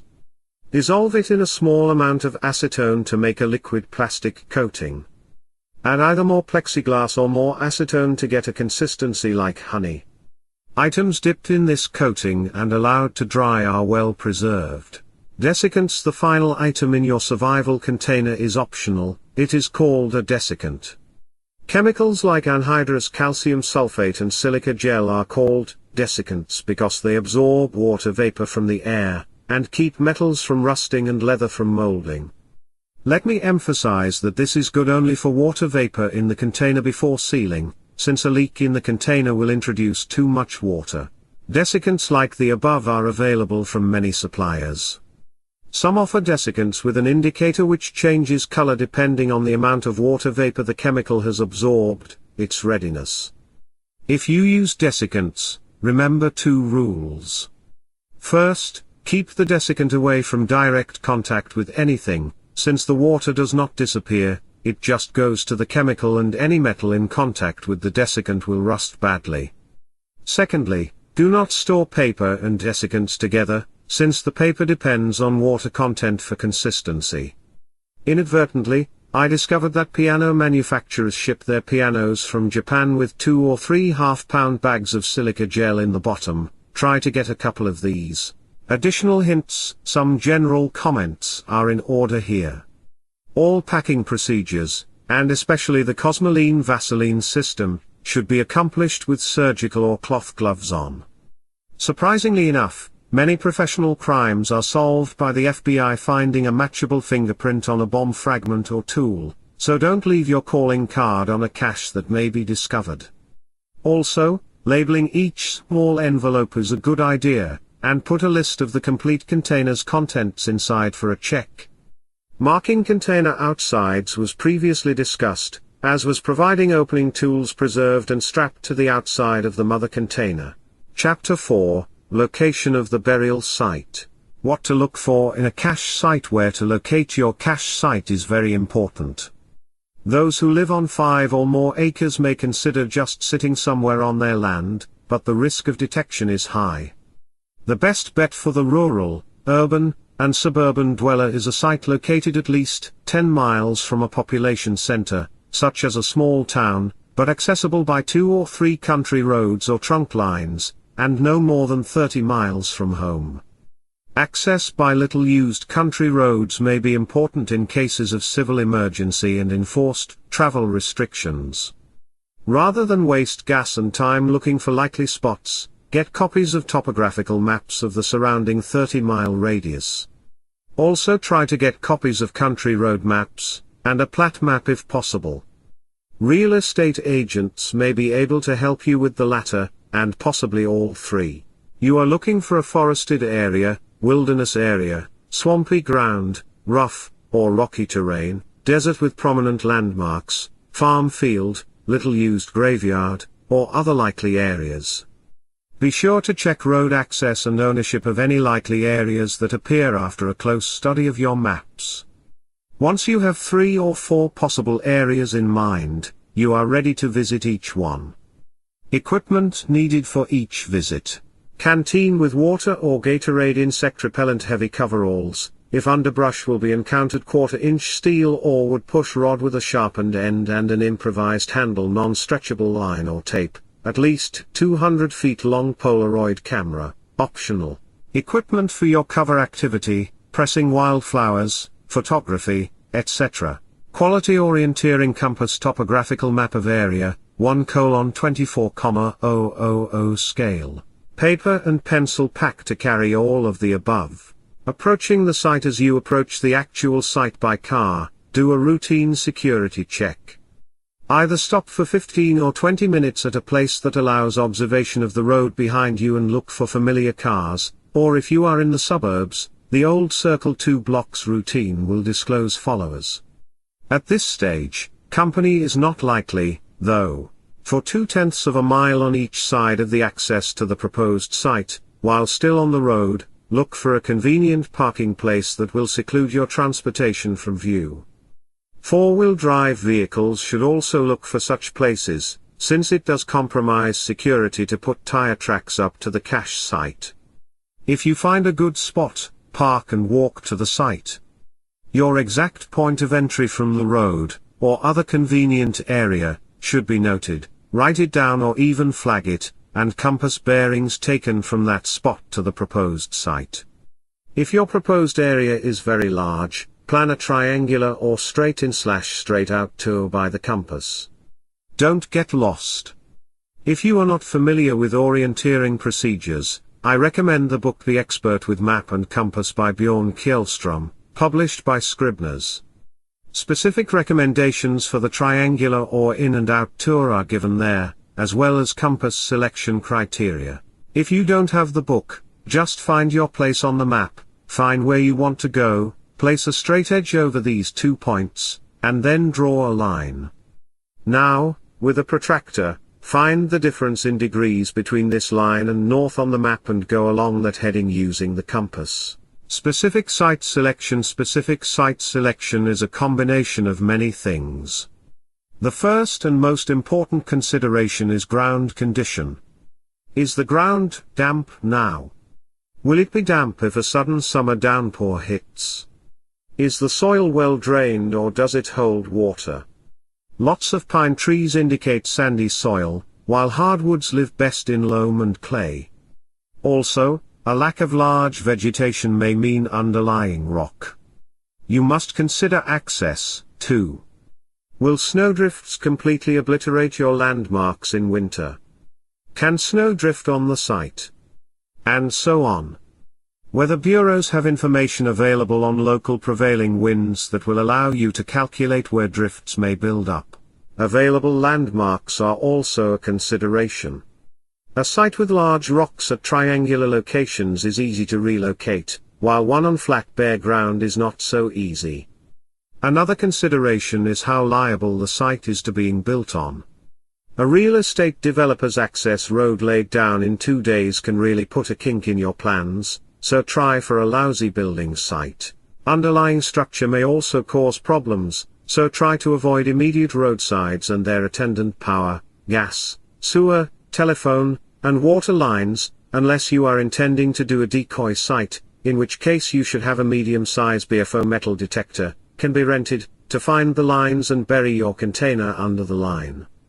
If you like this strategy, try to avoid possible junction sites, phone pedestal blocks and tie-ins, pipe tees, etc., and locate and dig in the long stretches of pipe. On your tour, any possible locations can be temporarily marked with a bright-colored object. After you have completed the initial look over, select one best site and an alternate. Both these sites should be well checked for underlying rock or hard structure with the pointed push rod. Triangulating and documenting the site. Now fix one end of your marking tape to a prominent non-removable landmark. Remember, trees get cut, and run it to the exact site, making a knot in the cord at that point. Now leave the cord and run another cord from another prominent landmark at an angle of at least 30 degrees from the first cord, see figure 4. This triangulation will allow pinpoint location when your memory is fuzzy. If you have a Polaroid camera with you, take pictures of both landmarks and the general area. In any case, make a complete sketch of the area. The dullest pencil remembers better than the sharpest mind. Also remember to mark the knotted cords well. Once both first and alternate sites are triangulated and documented, do another simple security check. Look and listen for 15 to 20 minutes for visitors. If the coast is clear, start back to the entry point that you marked previously. In other words, start on the last leg of your triangular or out and back path, but try to pace off the exact distance you travel. A double step or one pace, left-right, usually equals 5 feet. This will provide further documentation for your further efforts. Finally, when you are back at the entry point, try to positively mark this in some way, and proceed to the car, see figure 5. Finding suitable landmarks. If you have trouble finding suitable prominent landmarks, you may want to find a very distant, but distinctive set of landmarks, say a house a half-mile away, and a peculiar shaped rock formation. Stand on the site and take exact compass bearings of each feature and record them. These will provide a fairly accurate bearing, but not as precise as the tape/triangulation. Pictures will greatly aid this type of site location. Back at your vehicle, place a flag that will guide you to the spot again, and then leave. Try to attract no attention at all, make your cover activities prominent. Chapter 5, The Actual Burying Process. Needed tools and equipment. Prior planning will eliminate many problems in the actual burying process. First of all, the proper tools and equipment. Heavy garden gloves, pointed spade, pickaxe, if hard pan or heavy clay is going to be a problem. Insect repellent. 2 plastic ground covers 6 feet square and very thick packing or carrying equipment, if the burying containers are heavy, or numerous flashlight, if a night burying. Day versus night burying. If you bury at night, it is harder to navigate and locate the site, but the risk of detection is much less. A day or twilight burial may be the best compromise. The phase of the moon will also be a consideration. How long will it take? A rule of thumb in the building trade is to allow a yard 3 of dirt per man hour. If it is heavy clay or you are out of shape, add a lot of time. If it is a multiple bury, also add time. It may be better to use both sites and bury on 2 different days. The starting time is at least 12 hours from the actual bury, when you load the equipment in the car or truck. The more separation between load time and trip time, the better. Starting out, it is always better to take time for another security check. Once clear, head for the transportation drop-off point, park, and get out. Now observe for 10 to 15 minutes, and if still clear, unload and start for the access point. Try to use the flashlight as little as possible, navigate in complete darkness if you can. The 10 or 15-minute observation period will help you get your night vision. From the access point, take bearings and head for the burial site. Once you arrive and locate the burial site, make another security check by sweeping the perimeter. This extra 10-minute walk is additional insurance against visitors, who may be on the far side of the burial site. Those burying gold or weapons will appreciate the necessity of keeping the burial site an absolute secret. Digging the hole. Finally, it is time to dig. You want the minimum-sized hole, of course. Put the burying container on the site, and in the position desired, on its side, straight up and down, on an angle, or whatever, and begin to cut around the container with the spade, allowing a 6-inch clearance on all sides. Go down about 8 inches or so.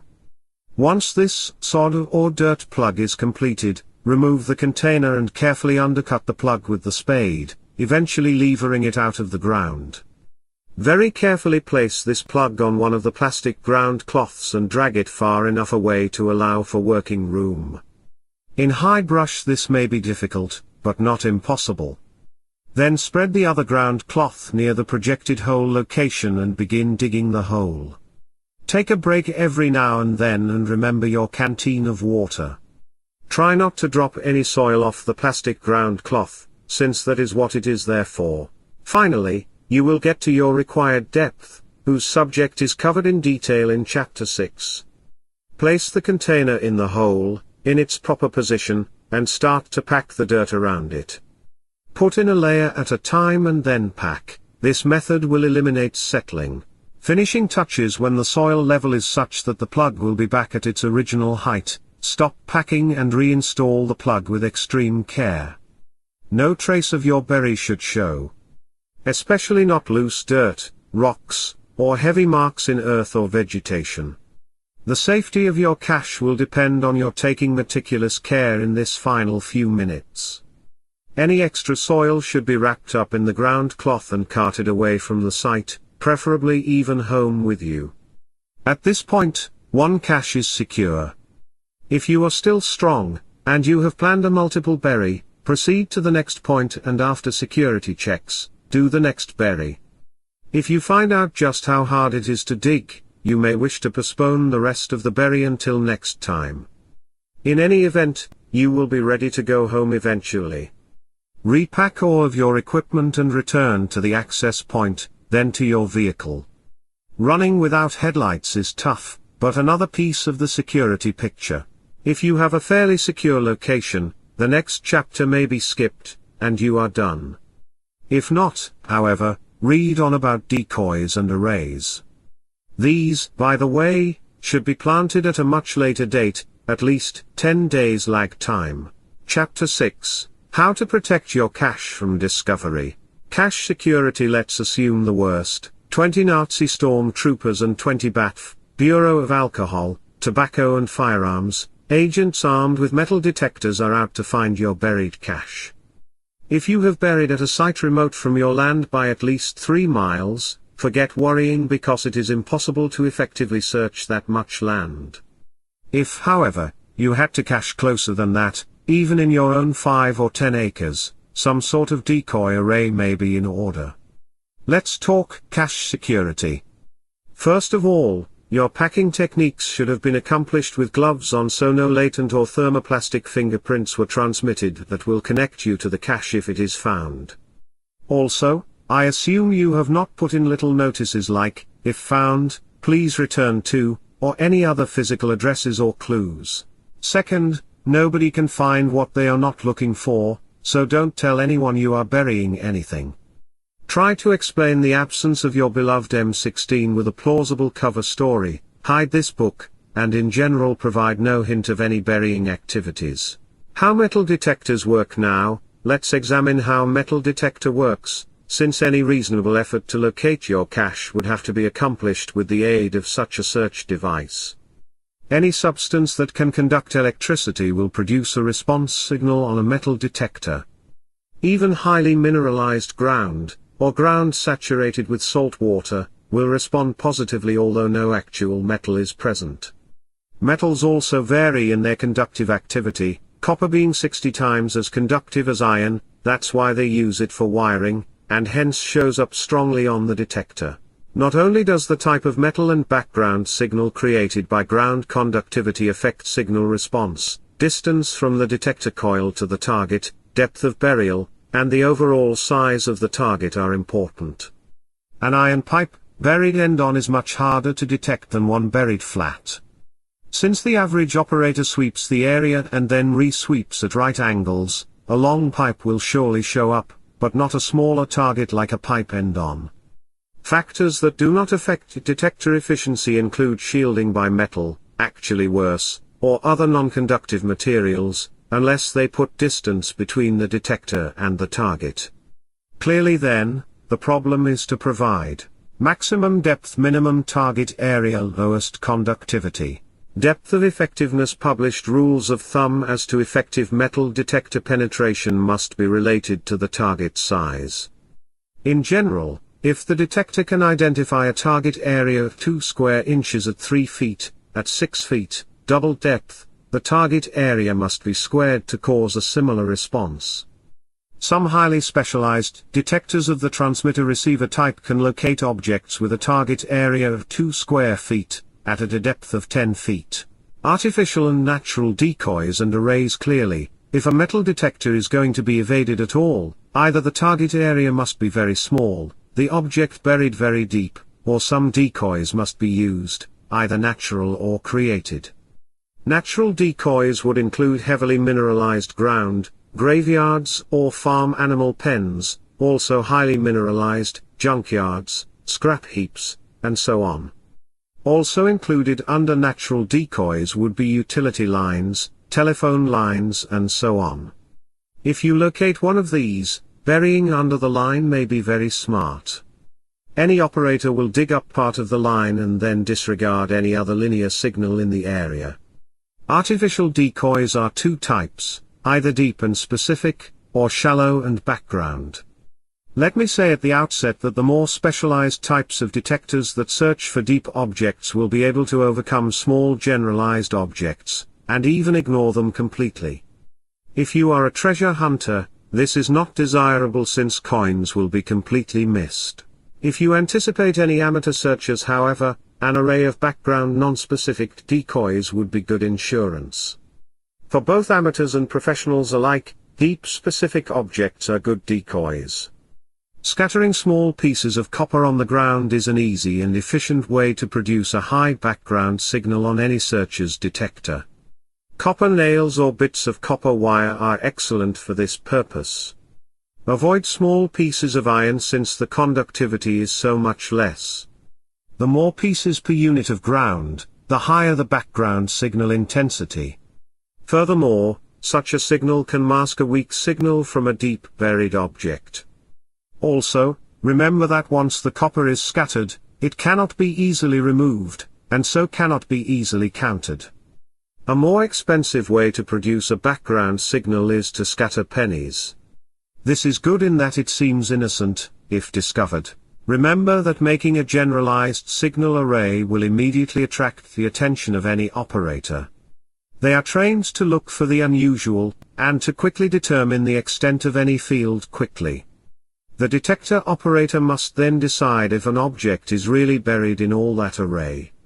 If the object cannot be distinguished from the background array, and the array is large, he has a lot of digging ahead, and for all he knows, there may not be an object at all. You may have cached 20 miles away, and arrayed your lawn. Of course, if the search crew has a backhoe, you may wind up with a gravel pit instead of a lawn. It is a classic case of strategy whether or not to bury in an array, or away from one. Using specific deep targets as decoys. Specific deep targets are detected by their electrical perimeter, not their actual mass. With this in mind, a cheap way to make a set of specific targets is to get the following. 50 feet of residential 2-conductor no-ground plastic jacketed wire, 14-gauge 2 twist-on wire nuts for each target. Desired vinyl. Electricians tape sturdy wire cutters. Jacket stripper wire stripper. The jacket stripper slits the outer thermoplastic covering. These handiwork savers are purchased at electrical specialty stores. Determine how many targets you are going to bury, and find a circular form at least 18 inches in diameter. Water heaters, clothes baskets, drums, etc., are all possible forms. Run wire around the form, 1 turn for each target desired, and cut the end just opposite the starting end.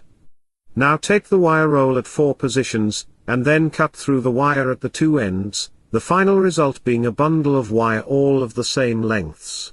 Now comes the hard work. Each end and 2 leads must be stripped, and the ends electrically connected, black to black and white to white using wire nuts. If you have extra time, tape the complete connection against underground corrosion. These completed wire inductance loops can be formed into long and narrow rectangular or circular shapes. You may even want to try to duplicate the target outline that your burying container will present to the metal detector. In any event, each target must now be placed at least 18 inches below the ground, either using the previously described sanitary digging procedure, or even better, leaving a few telltale signs for a further decoy effect. Such deep specific targets can be placed in a background signal array, or by themselves. The lay of the land and the likely searching effort and pattern will determine what kind of combination of array you should use. It can be a good exercise in tactics. You may even wish to rent a metal detector with a fairly large coil, and observe the various reactions you get with your array and specific targets. One technique that is useful for burying the deep specific targets involves plunging a trenching shovel into the ground and working it back and forth to get a wedge-shaped opening, then moving down 1 shovel's width and repeating. Eventually, a complete trench can be outlined to any simple shape, and the wire loop easily buried. Plunging the spade around the initial trench will help to reclose the hole, and the damage is not noticeable. Above all, remember that the best covering scheme is to make the possible area so large that any effective location program is impossible. If you set out on foot with a bar of gold and a shovel, the radius to be searched is much smaller than if you set out in a car with 20 gallons of gas and a road map. Ideally, nobody even knows you bury things, and so nobody looks. Chapter 7, Miscellaneous Considerations. This last chapter deals with some loose ends that require brief mention. First of all, why did you bury what you did? If you went to the trouble to secure your cache, it should not be exhumed except when you are absolutely ready to use it. Merely digging it up proves nothing except that it is either not there or it still is.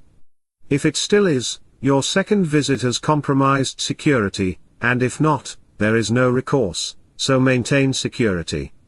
Now, let's assume that you are caching survival or military supplies for use under serious conditions. How about putting the necessary tools for opening and carrying out your cache in a separate easily opened container strapped to your first container? Tools are not always available in a desperation situation. That is why the maximum radius for home to burial site is 30 miles, in a pinch, it can be walked. If you have extra space in a burial capsule, consider putting in some materials that are good to have, but not entirely necessary. This assumes, of course, that the other contents of the capsule and any preservation methods are compatible with the additions.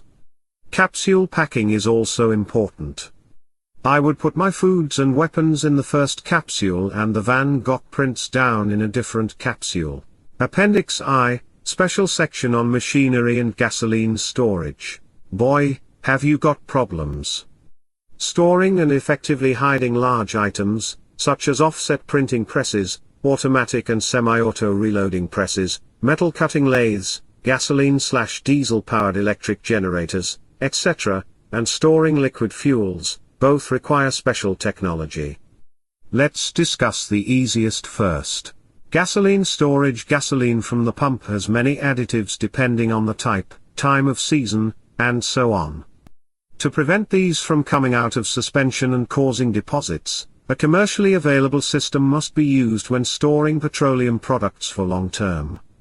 Lumpanix Unlimited has an excellent pamphlet on the subject, together with addresses for preservation chemicals. The actual storage is not difficult. Try to use an all-plastic container with a good gasket or liner on the cap. If the liner is pulp and plastic, cut circular liners from cork sheeting, available at hardware or fishing supply stores, and make a gasket. Always transfer petroleum products to storage containers in a well-ventilated area. Allow about 1 inch of air space at the top for expansion, and duct tape the cap on. Provide a dating and contents label as per instructions earlier in this book. If the container is all plastic, pool chemicals come in bottles that may be good for this. It can be buried very shallow without risk of detection. Since the container is well filled, ground pressure will not bother it. Storing machinery and other large metal objects. Large metal objects present the greatest difficulty in protection and concealment. If a sufficiently large and sealable industrial plastic container is not available, I suggest building a sturdy wooden box with a strong framework of 2x4s, and waterproofing it, with roofing cement, tar, or a similar product. This box must be placed in a hole in dry well-drained ground as deep as possible. Put a layer of fist-sized rocks in the bottom for drainage, then cover with a sheet of plastic. Put the box on wooden spacers set on the plastic, and fill the space around it with sand. Finally, allow at least a foot of earth and then the sod plug. Due to the size of the object, you should consider above-ground concealment. It is well known that metal reinforcing rod in concrete poured walls prevents effective searching, so look for a location that is near or behind such a wall. You've just heard an audiobook presentation of How to Bury Your Goods by Eddie the Wire, a small booklet originally published by Lumpanix Unlimited, and now re-released for free in audio and PDF format. If you'd like a revised, updated paperback edition, that does exist via Paladin Press, who acquired a number of Lumpanix books when they went defunct. Hence, why no paperback via Liberty Under Attack Publications? Find the book for free by visiting vonupodcast.com/berry. Again, vonupodcast.com/berry to get this short, yet highly valuable work. To view our full catalogue of books, ghost phones, ghost pads, apothecary items, canned goods, and more, just visit libertyunderattack.com. Liberty Under Attack Publications, share your story. Find your freedom.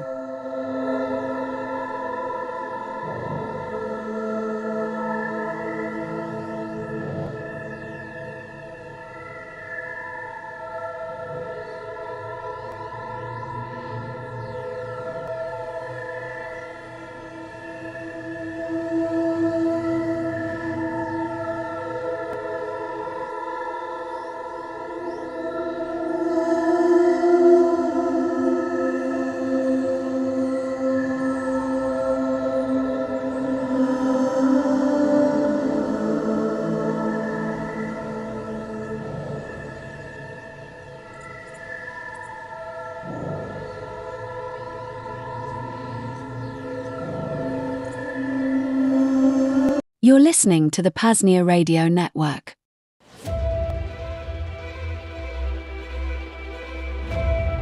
The intent of the GhostPad is to offer a complete security and privacy-hardened computer system that is built from the ground up to be an effective direct-action countermeasure for those who want to actively resist the privacy intrusions of the entire surveillance state hydra, both public sector and private sector. A user-friendly computer that the owner maintains exclusive control over every aspect of its operation and has complete control over who accesses what data. A GhostPad is your virtual corner of the room where the cameras, microphones, and other data collection devices have no power. After all, power comes from ownership, which is exclusive control. Unlike practically any other available option, when you buy a GhostPad you are truly its owner. And while the masses beg and bleat to their political corporate masters to loosen their chains, GhostPad owners can use their systems as virtual bolt cutters and cut themselves free. GhostPads are high-quality business rugged laptops that have had the security-compromising system firmware, BIOS firmware, Intel management engine, etc., removed and replaced with more secure, free and open-source alternatives. The closed-source binary BIOS firmware has been removed from the system board and replaced with free, as in freedom, alternatives as well as the Intel management engine also being neutralized. That combination makes them more secure by design, and preemptively thwarts any attempts by threat actors, both public and private, to gain access by exploiting its vulnerabilities, either by an engineered in and hidden backdoor, or a zero-day exploit in the factory, supplied firmware or the Intel management engine. Perhaps the most important security privacy-enhancing feature these systems have is the neutralizing of the aforementioned Intel management engine, IM. The IM is a separate computer in a computer that is embedded into all Intel platforms made since 2008. It has its own operating system called Minix. It operates out of band, meaning that your primary CPU has no access to monitor what it is doing, and it has direct access to all the hardware that your primary CPU does, making it the ultimate embedded spying device. You can't audit what it's doing, it's always on when the computer is plugged in, or has battery power. It has its own network interface with its own MAC address that can bypass any system firewall configuration. It has its own storage you have no access to. It can access your microphone, camera, keyboard, can record keystrokes, and display, can screenshot your encrypted communications, while you are reading and writing them. The IM can only be disabled by modifying the system's firmware. That can only be accomplished by using an external programmer to reprogram the chip that stores the system's firmware. Only select laptop models can be modified.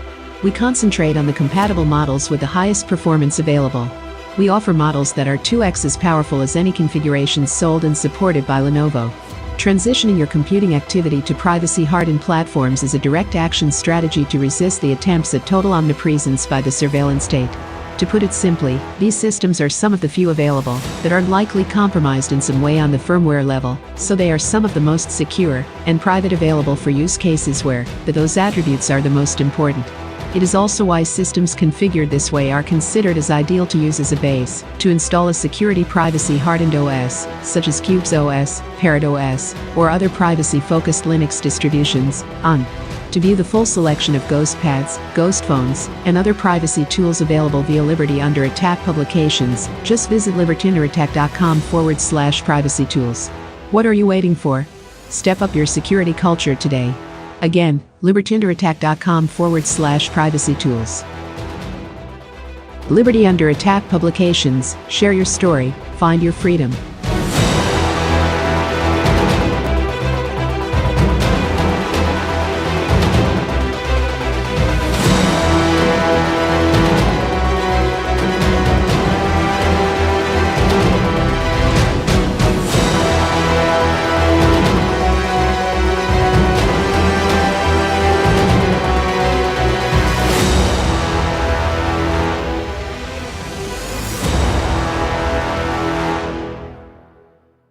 Support PAZNIA, support the Second Realm this holiday season, featuring Thane Riddle. Let's talk for a second about giving this Xmas season. We all give stuff to people sometimes, feeding and clothing the needy. We know that libertarians need to be watched very closely when it comes to giving to needy orphans. I will remind you that a thong does not count as clothing, and cat ears are a dubious choice unless at least they have earmuffs for warming the ears. Feeding needy children, libertarians or pedophiles, watch out for them. Just accept their Monero donations and that's it. Speaking of which, second realm projects need your funding. Okay. There are many ways to give this Xmas season. And give Monero and cool shit like that to cool stuff. Okay. Whether it be the good old fashioned stuff or the less good old fashioned stuff. Good timing. We've got PAZNIA.com/fund. That's PAZNIA.com/FUND. Emphasis on the FU. You'll find that it's a new page where we've got specific projects on PAZNIA that are seeking funding. We got PAZNIA Radio Network, low bandwidth audio only feed needing to be funded. It doesn't take much to fund that. I think we're going to reach that goal. VPS for Mumble server so that we can have audio chat rooms and shit. VPS for PAZcraft. That's the PAZNIA mind test server, Luanti, whatever the hell they're calling it. It's kind of like Minecraft. That project's going along. Overall troubleshooting / upkeep. That's not a sexy item on the list, but it's a big one. PeerTube instance, which is like a video hosting thing. And they have an off-grid wellness shed at Veritas they're trying to fund. $5,000, it's pretty low, really, for what it is. They must have a lot of the gear already. And that's a big one. Don't let the big price tag on the wellness shed scare you off if you want to earmark your funds, because there are PAZNians, vetted PAZNians that can go to Veritas that need healthcare and that are fucked up with weird problems. Okay, that happens, and we need to invest more in our second realm healthcare. That's kind of a big deal, folks. It's kind of a big deal. There's other shit. You don't want to give us money. You think we're a bunch of lazy pieces of shit. And half of your money is going to go to Dabs for Rayo 2. I assure you, he pays for them with his own parents' money. That's just a joke, kids. I don't know how he gets his money. He's probably selling pictures of his dog in precarious positions or whatever weird libertine things he's into. Don't ask me. I don't know. And if I did know, I wouldn't tell you. But if you are interested in pictures of Naomi, email Shane at libertyunderattack.com. Monero community crowdfunding system. Ever heard of it? Monero CCS. This is another thing you could give to if you're interested in funding Monero development. There's 5 things needing funding right now. I see on ccs.getmonero.org/funding-required. We got VT Nerd working full time. We got we're researching bulletproofs. That's going to make shit more efficient and private and enable more features on Monero. Website redesign. V1.Q47 is doing a Russian localization of a Monero conference. Ever Odd and Even doing Monero Python maintenance. Cool stuff. Okay. There's also magicgrants.org. They do some other Monero shit. If you want to give to a charity that's not, because you're like, okay, yeah, I like funding second realm stuff, and that's cool and all, but I also want to actually, fund to normal ass charities or other projects, but just do it with Monero. You could check out kuno.an.media. That's kuno.anne.media. Anyone can list their fucking fly by night scam charity project there, so check that out. And if you want to give to a normal ass charity, but you're like, oh, none of them take Monero or they take crypto through Gemini and it's fucking gay, why don't you try out silentdonor.com. They'll donate to a charity on your behalf. You give them Monero, you can tell them to donate to any charity. They support pretty much anything. You type it in. And I'm going to tell you again, because I have bias here. Don't forget us. Okay, boss, PAZNIA, give us money. Give us your money this Christmas season. For you, it's about giving. For us, it's about taking. Go to PAZNIA.com/fund. Give the gift an honorary stakeholder membership to your dog this Xmas season. PAZNIA.com/Thane, THANE. If you want to donate to P.R.N, the PAZNIA Radio Network that you're listening to specifically, you could try xmrchat.com/PAZNIA Radio or Zappasilly on Nostr. Your market for Thane if you want. Anyway.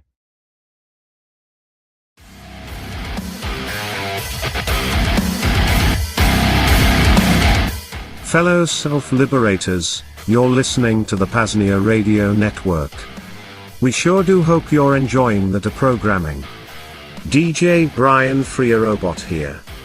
I wanted to take a moment to tell you about our regularly scheduled shows. Every Saturday is our Self-Liberation Saturday transmission, starting at 4 p.m. Eastern/3 p.m. Central with Thane Riddles, Cloak and Dagger. Then, James Cordoner's Voluntarist Academy, at 6:30 p.m. Eastern, 5:30 p.m. Central, wherein he dives into the most important works and pieces of literature in the history of voluntarism, free markets, and libertarian philosophy. And 8 p.m. Eastern, 7 p.m. Central kicks off our highlight show, sometimes a Vonu podcast live, other times things like Second Realm speed dating, podcast premieres, and much more. Furthermore, every first and third Monday, Richard Dick Greaser takes over the Second Realm airwaves for Music Mondays. Dick Greaser is a founder of the Bitcoin Bugle, a credentialed journalist, award-winning musician, and connoisseur of non-KYC cigarettes. You can join Richard for a great time every first and third Monday at 8 p.m. Eastern, 7 p.m. Central. And every second and fourth Monday, Anarchy Radio with Phoenix Aurora makes its return to the PAZNIA Radio Network for interviews, great music from the best freedom artists, and much more. What about you? Are you interested in starting your own live show on the PAZNIA Radio Network? We are looking to build out this schedule further. If so, please email Programming Coordinator Rayo2, coordinator@paznia.com.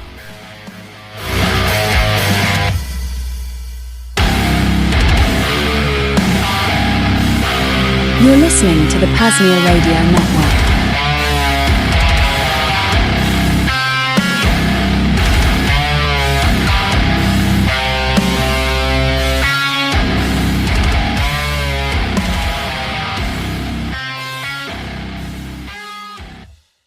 You've just heard a transmission of the PAZNIA Radio Network, the entertainment and propaganda arm of the Free Republic of PAZNIA, a public service of the PAZNIA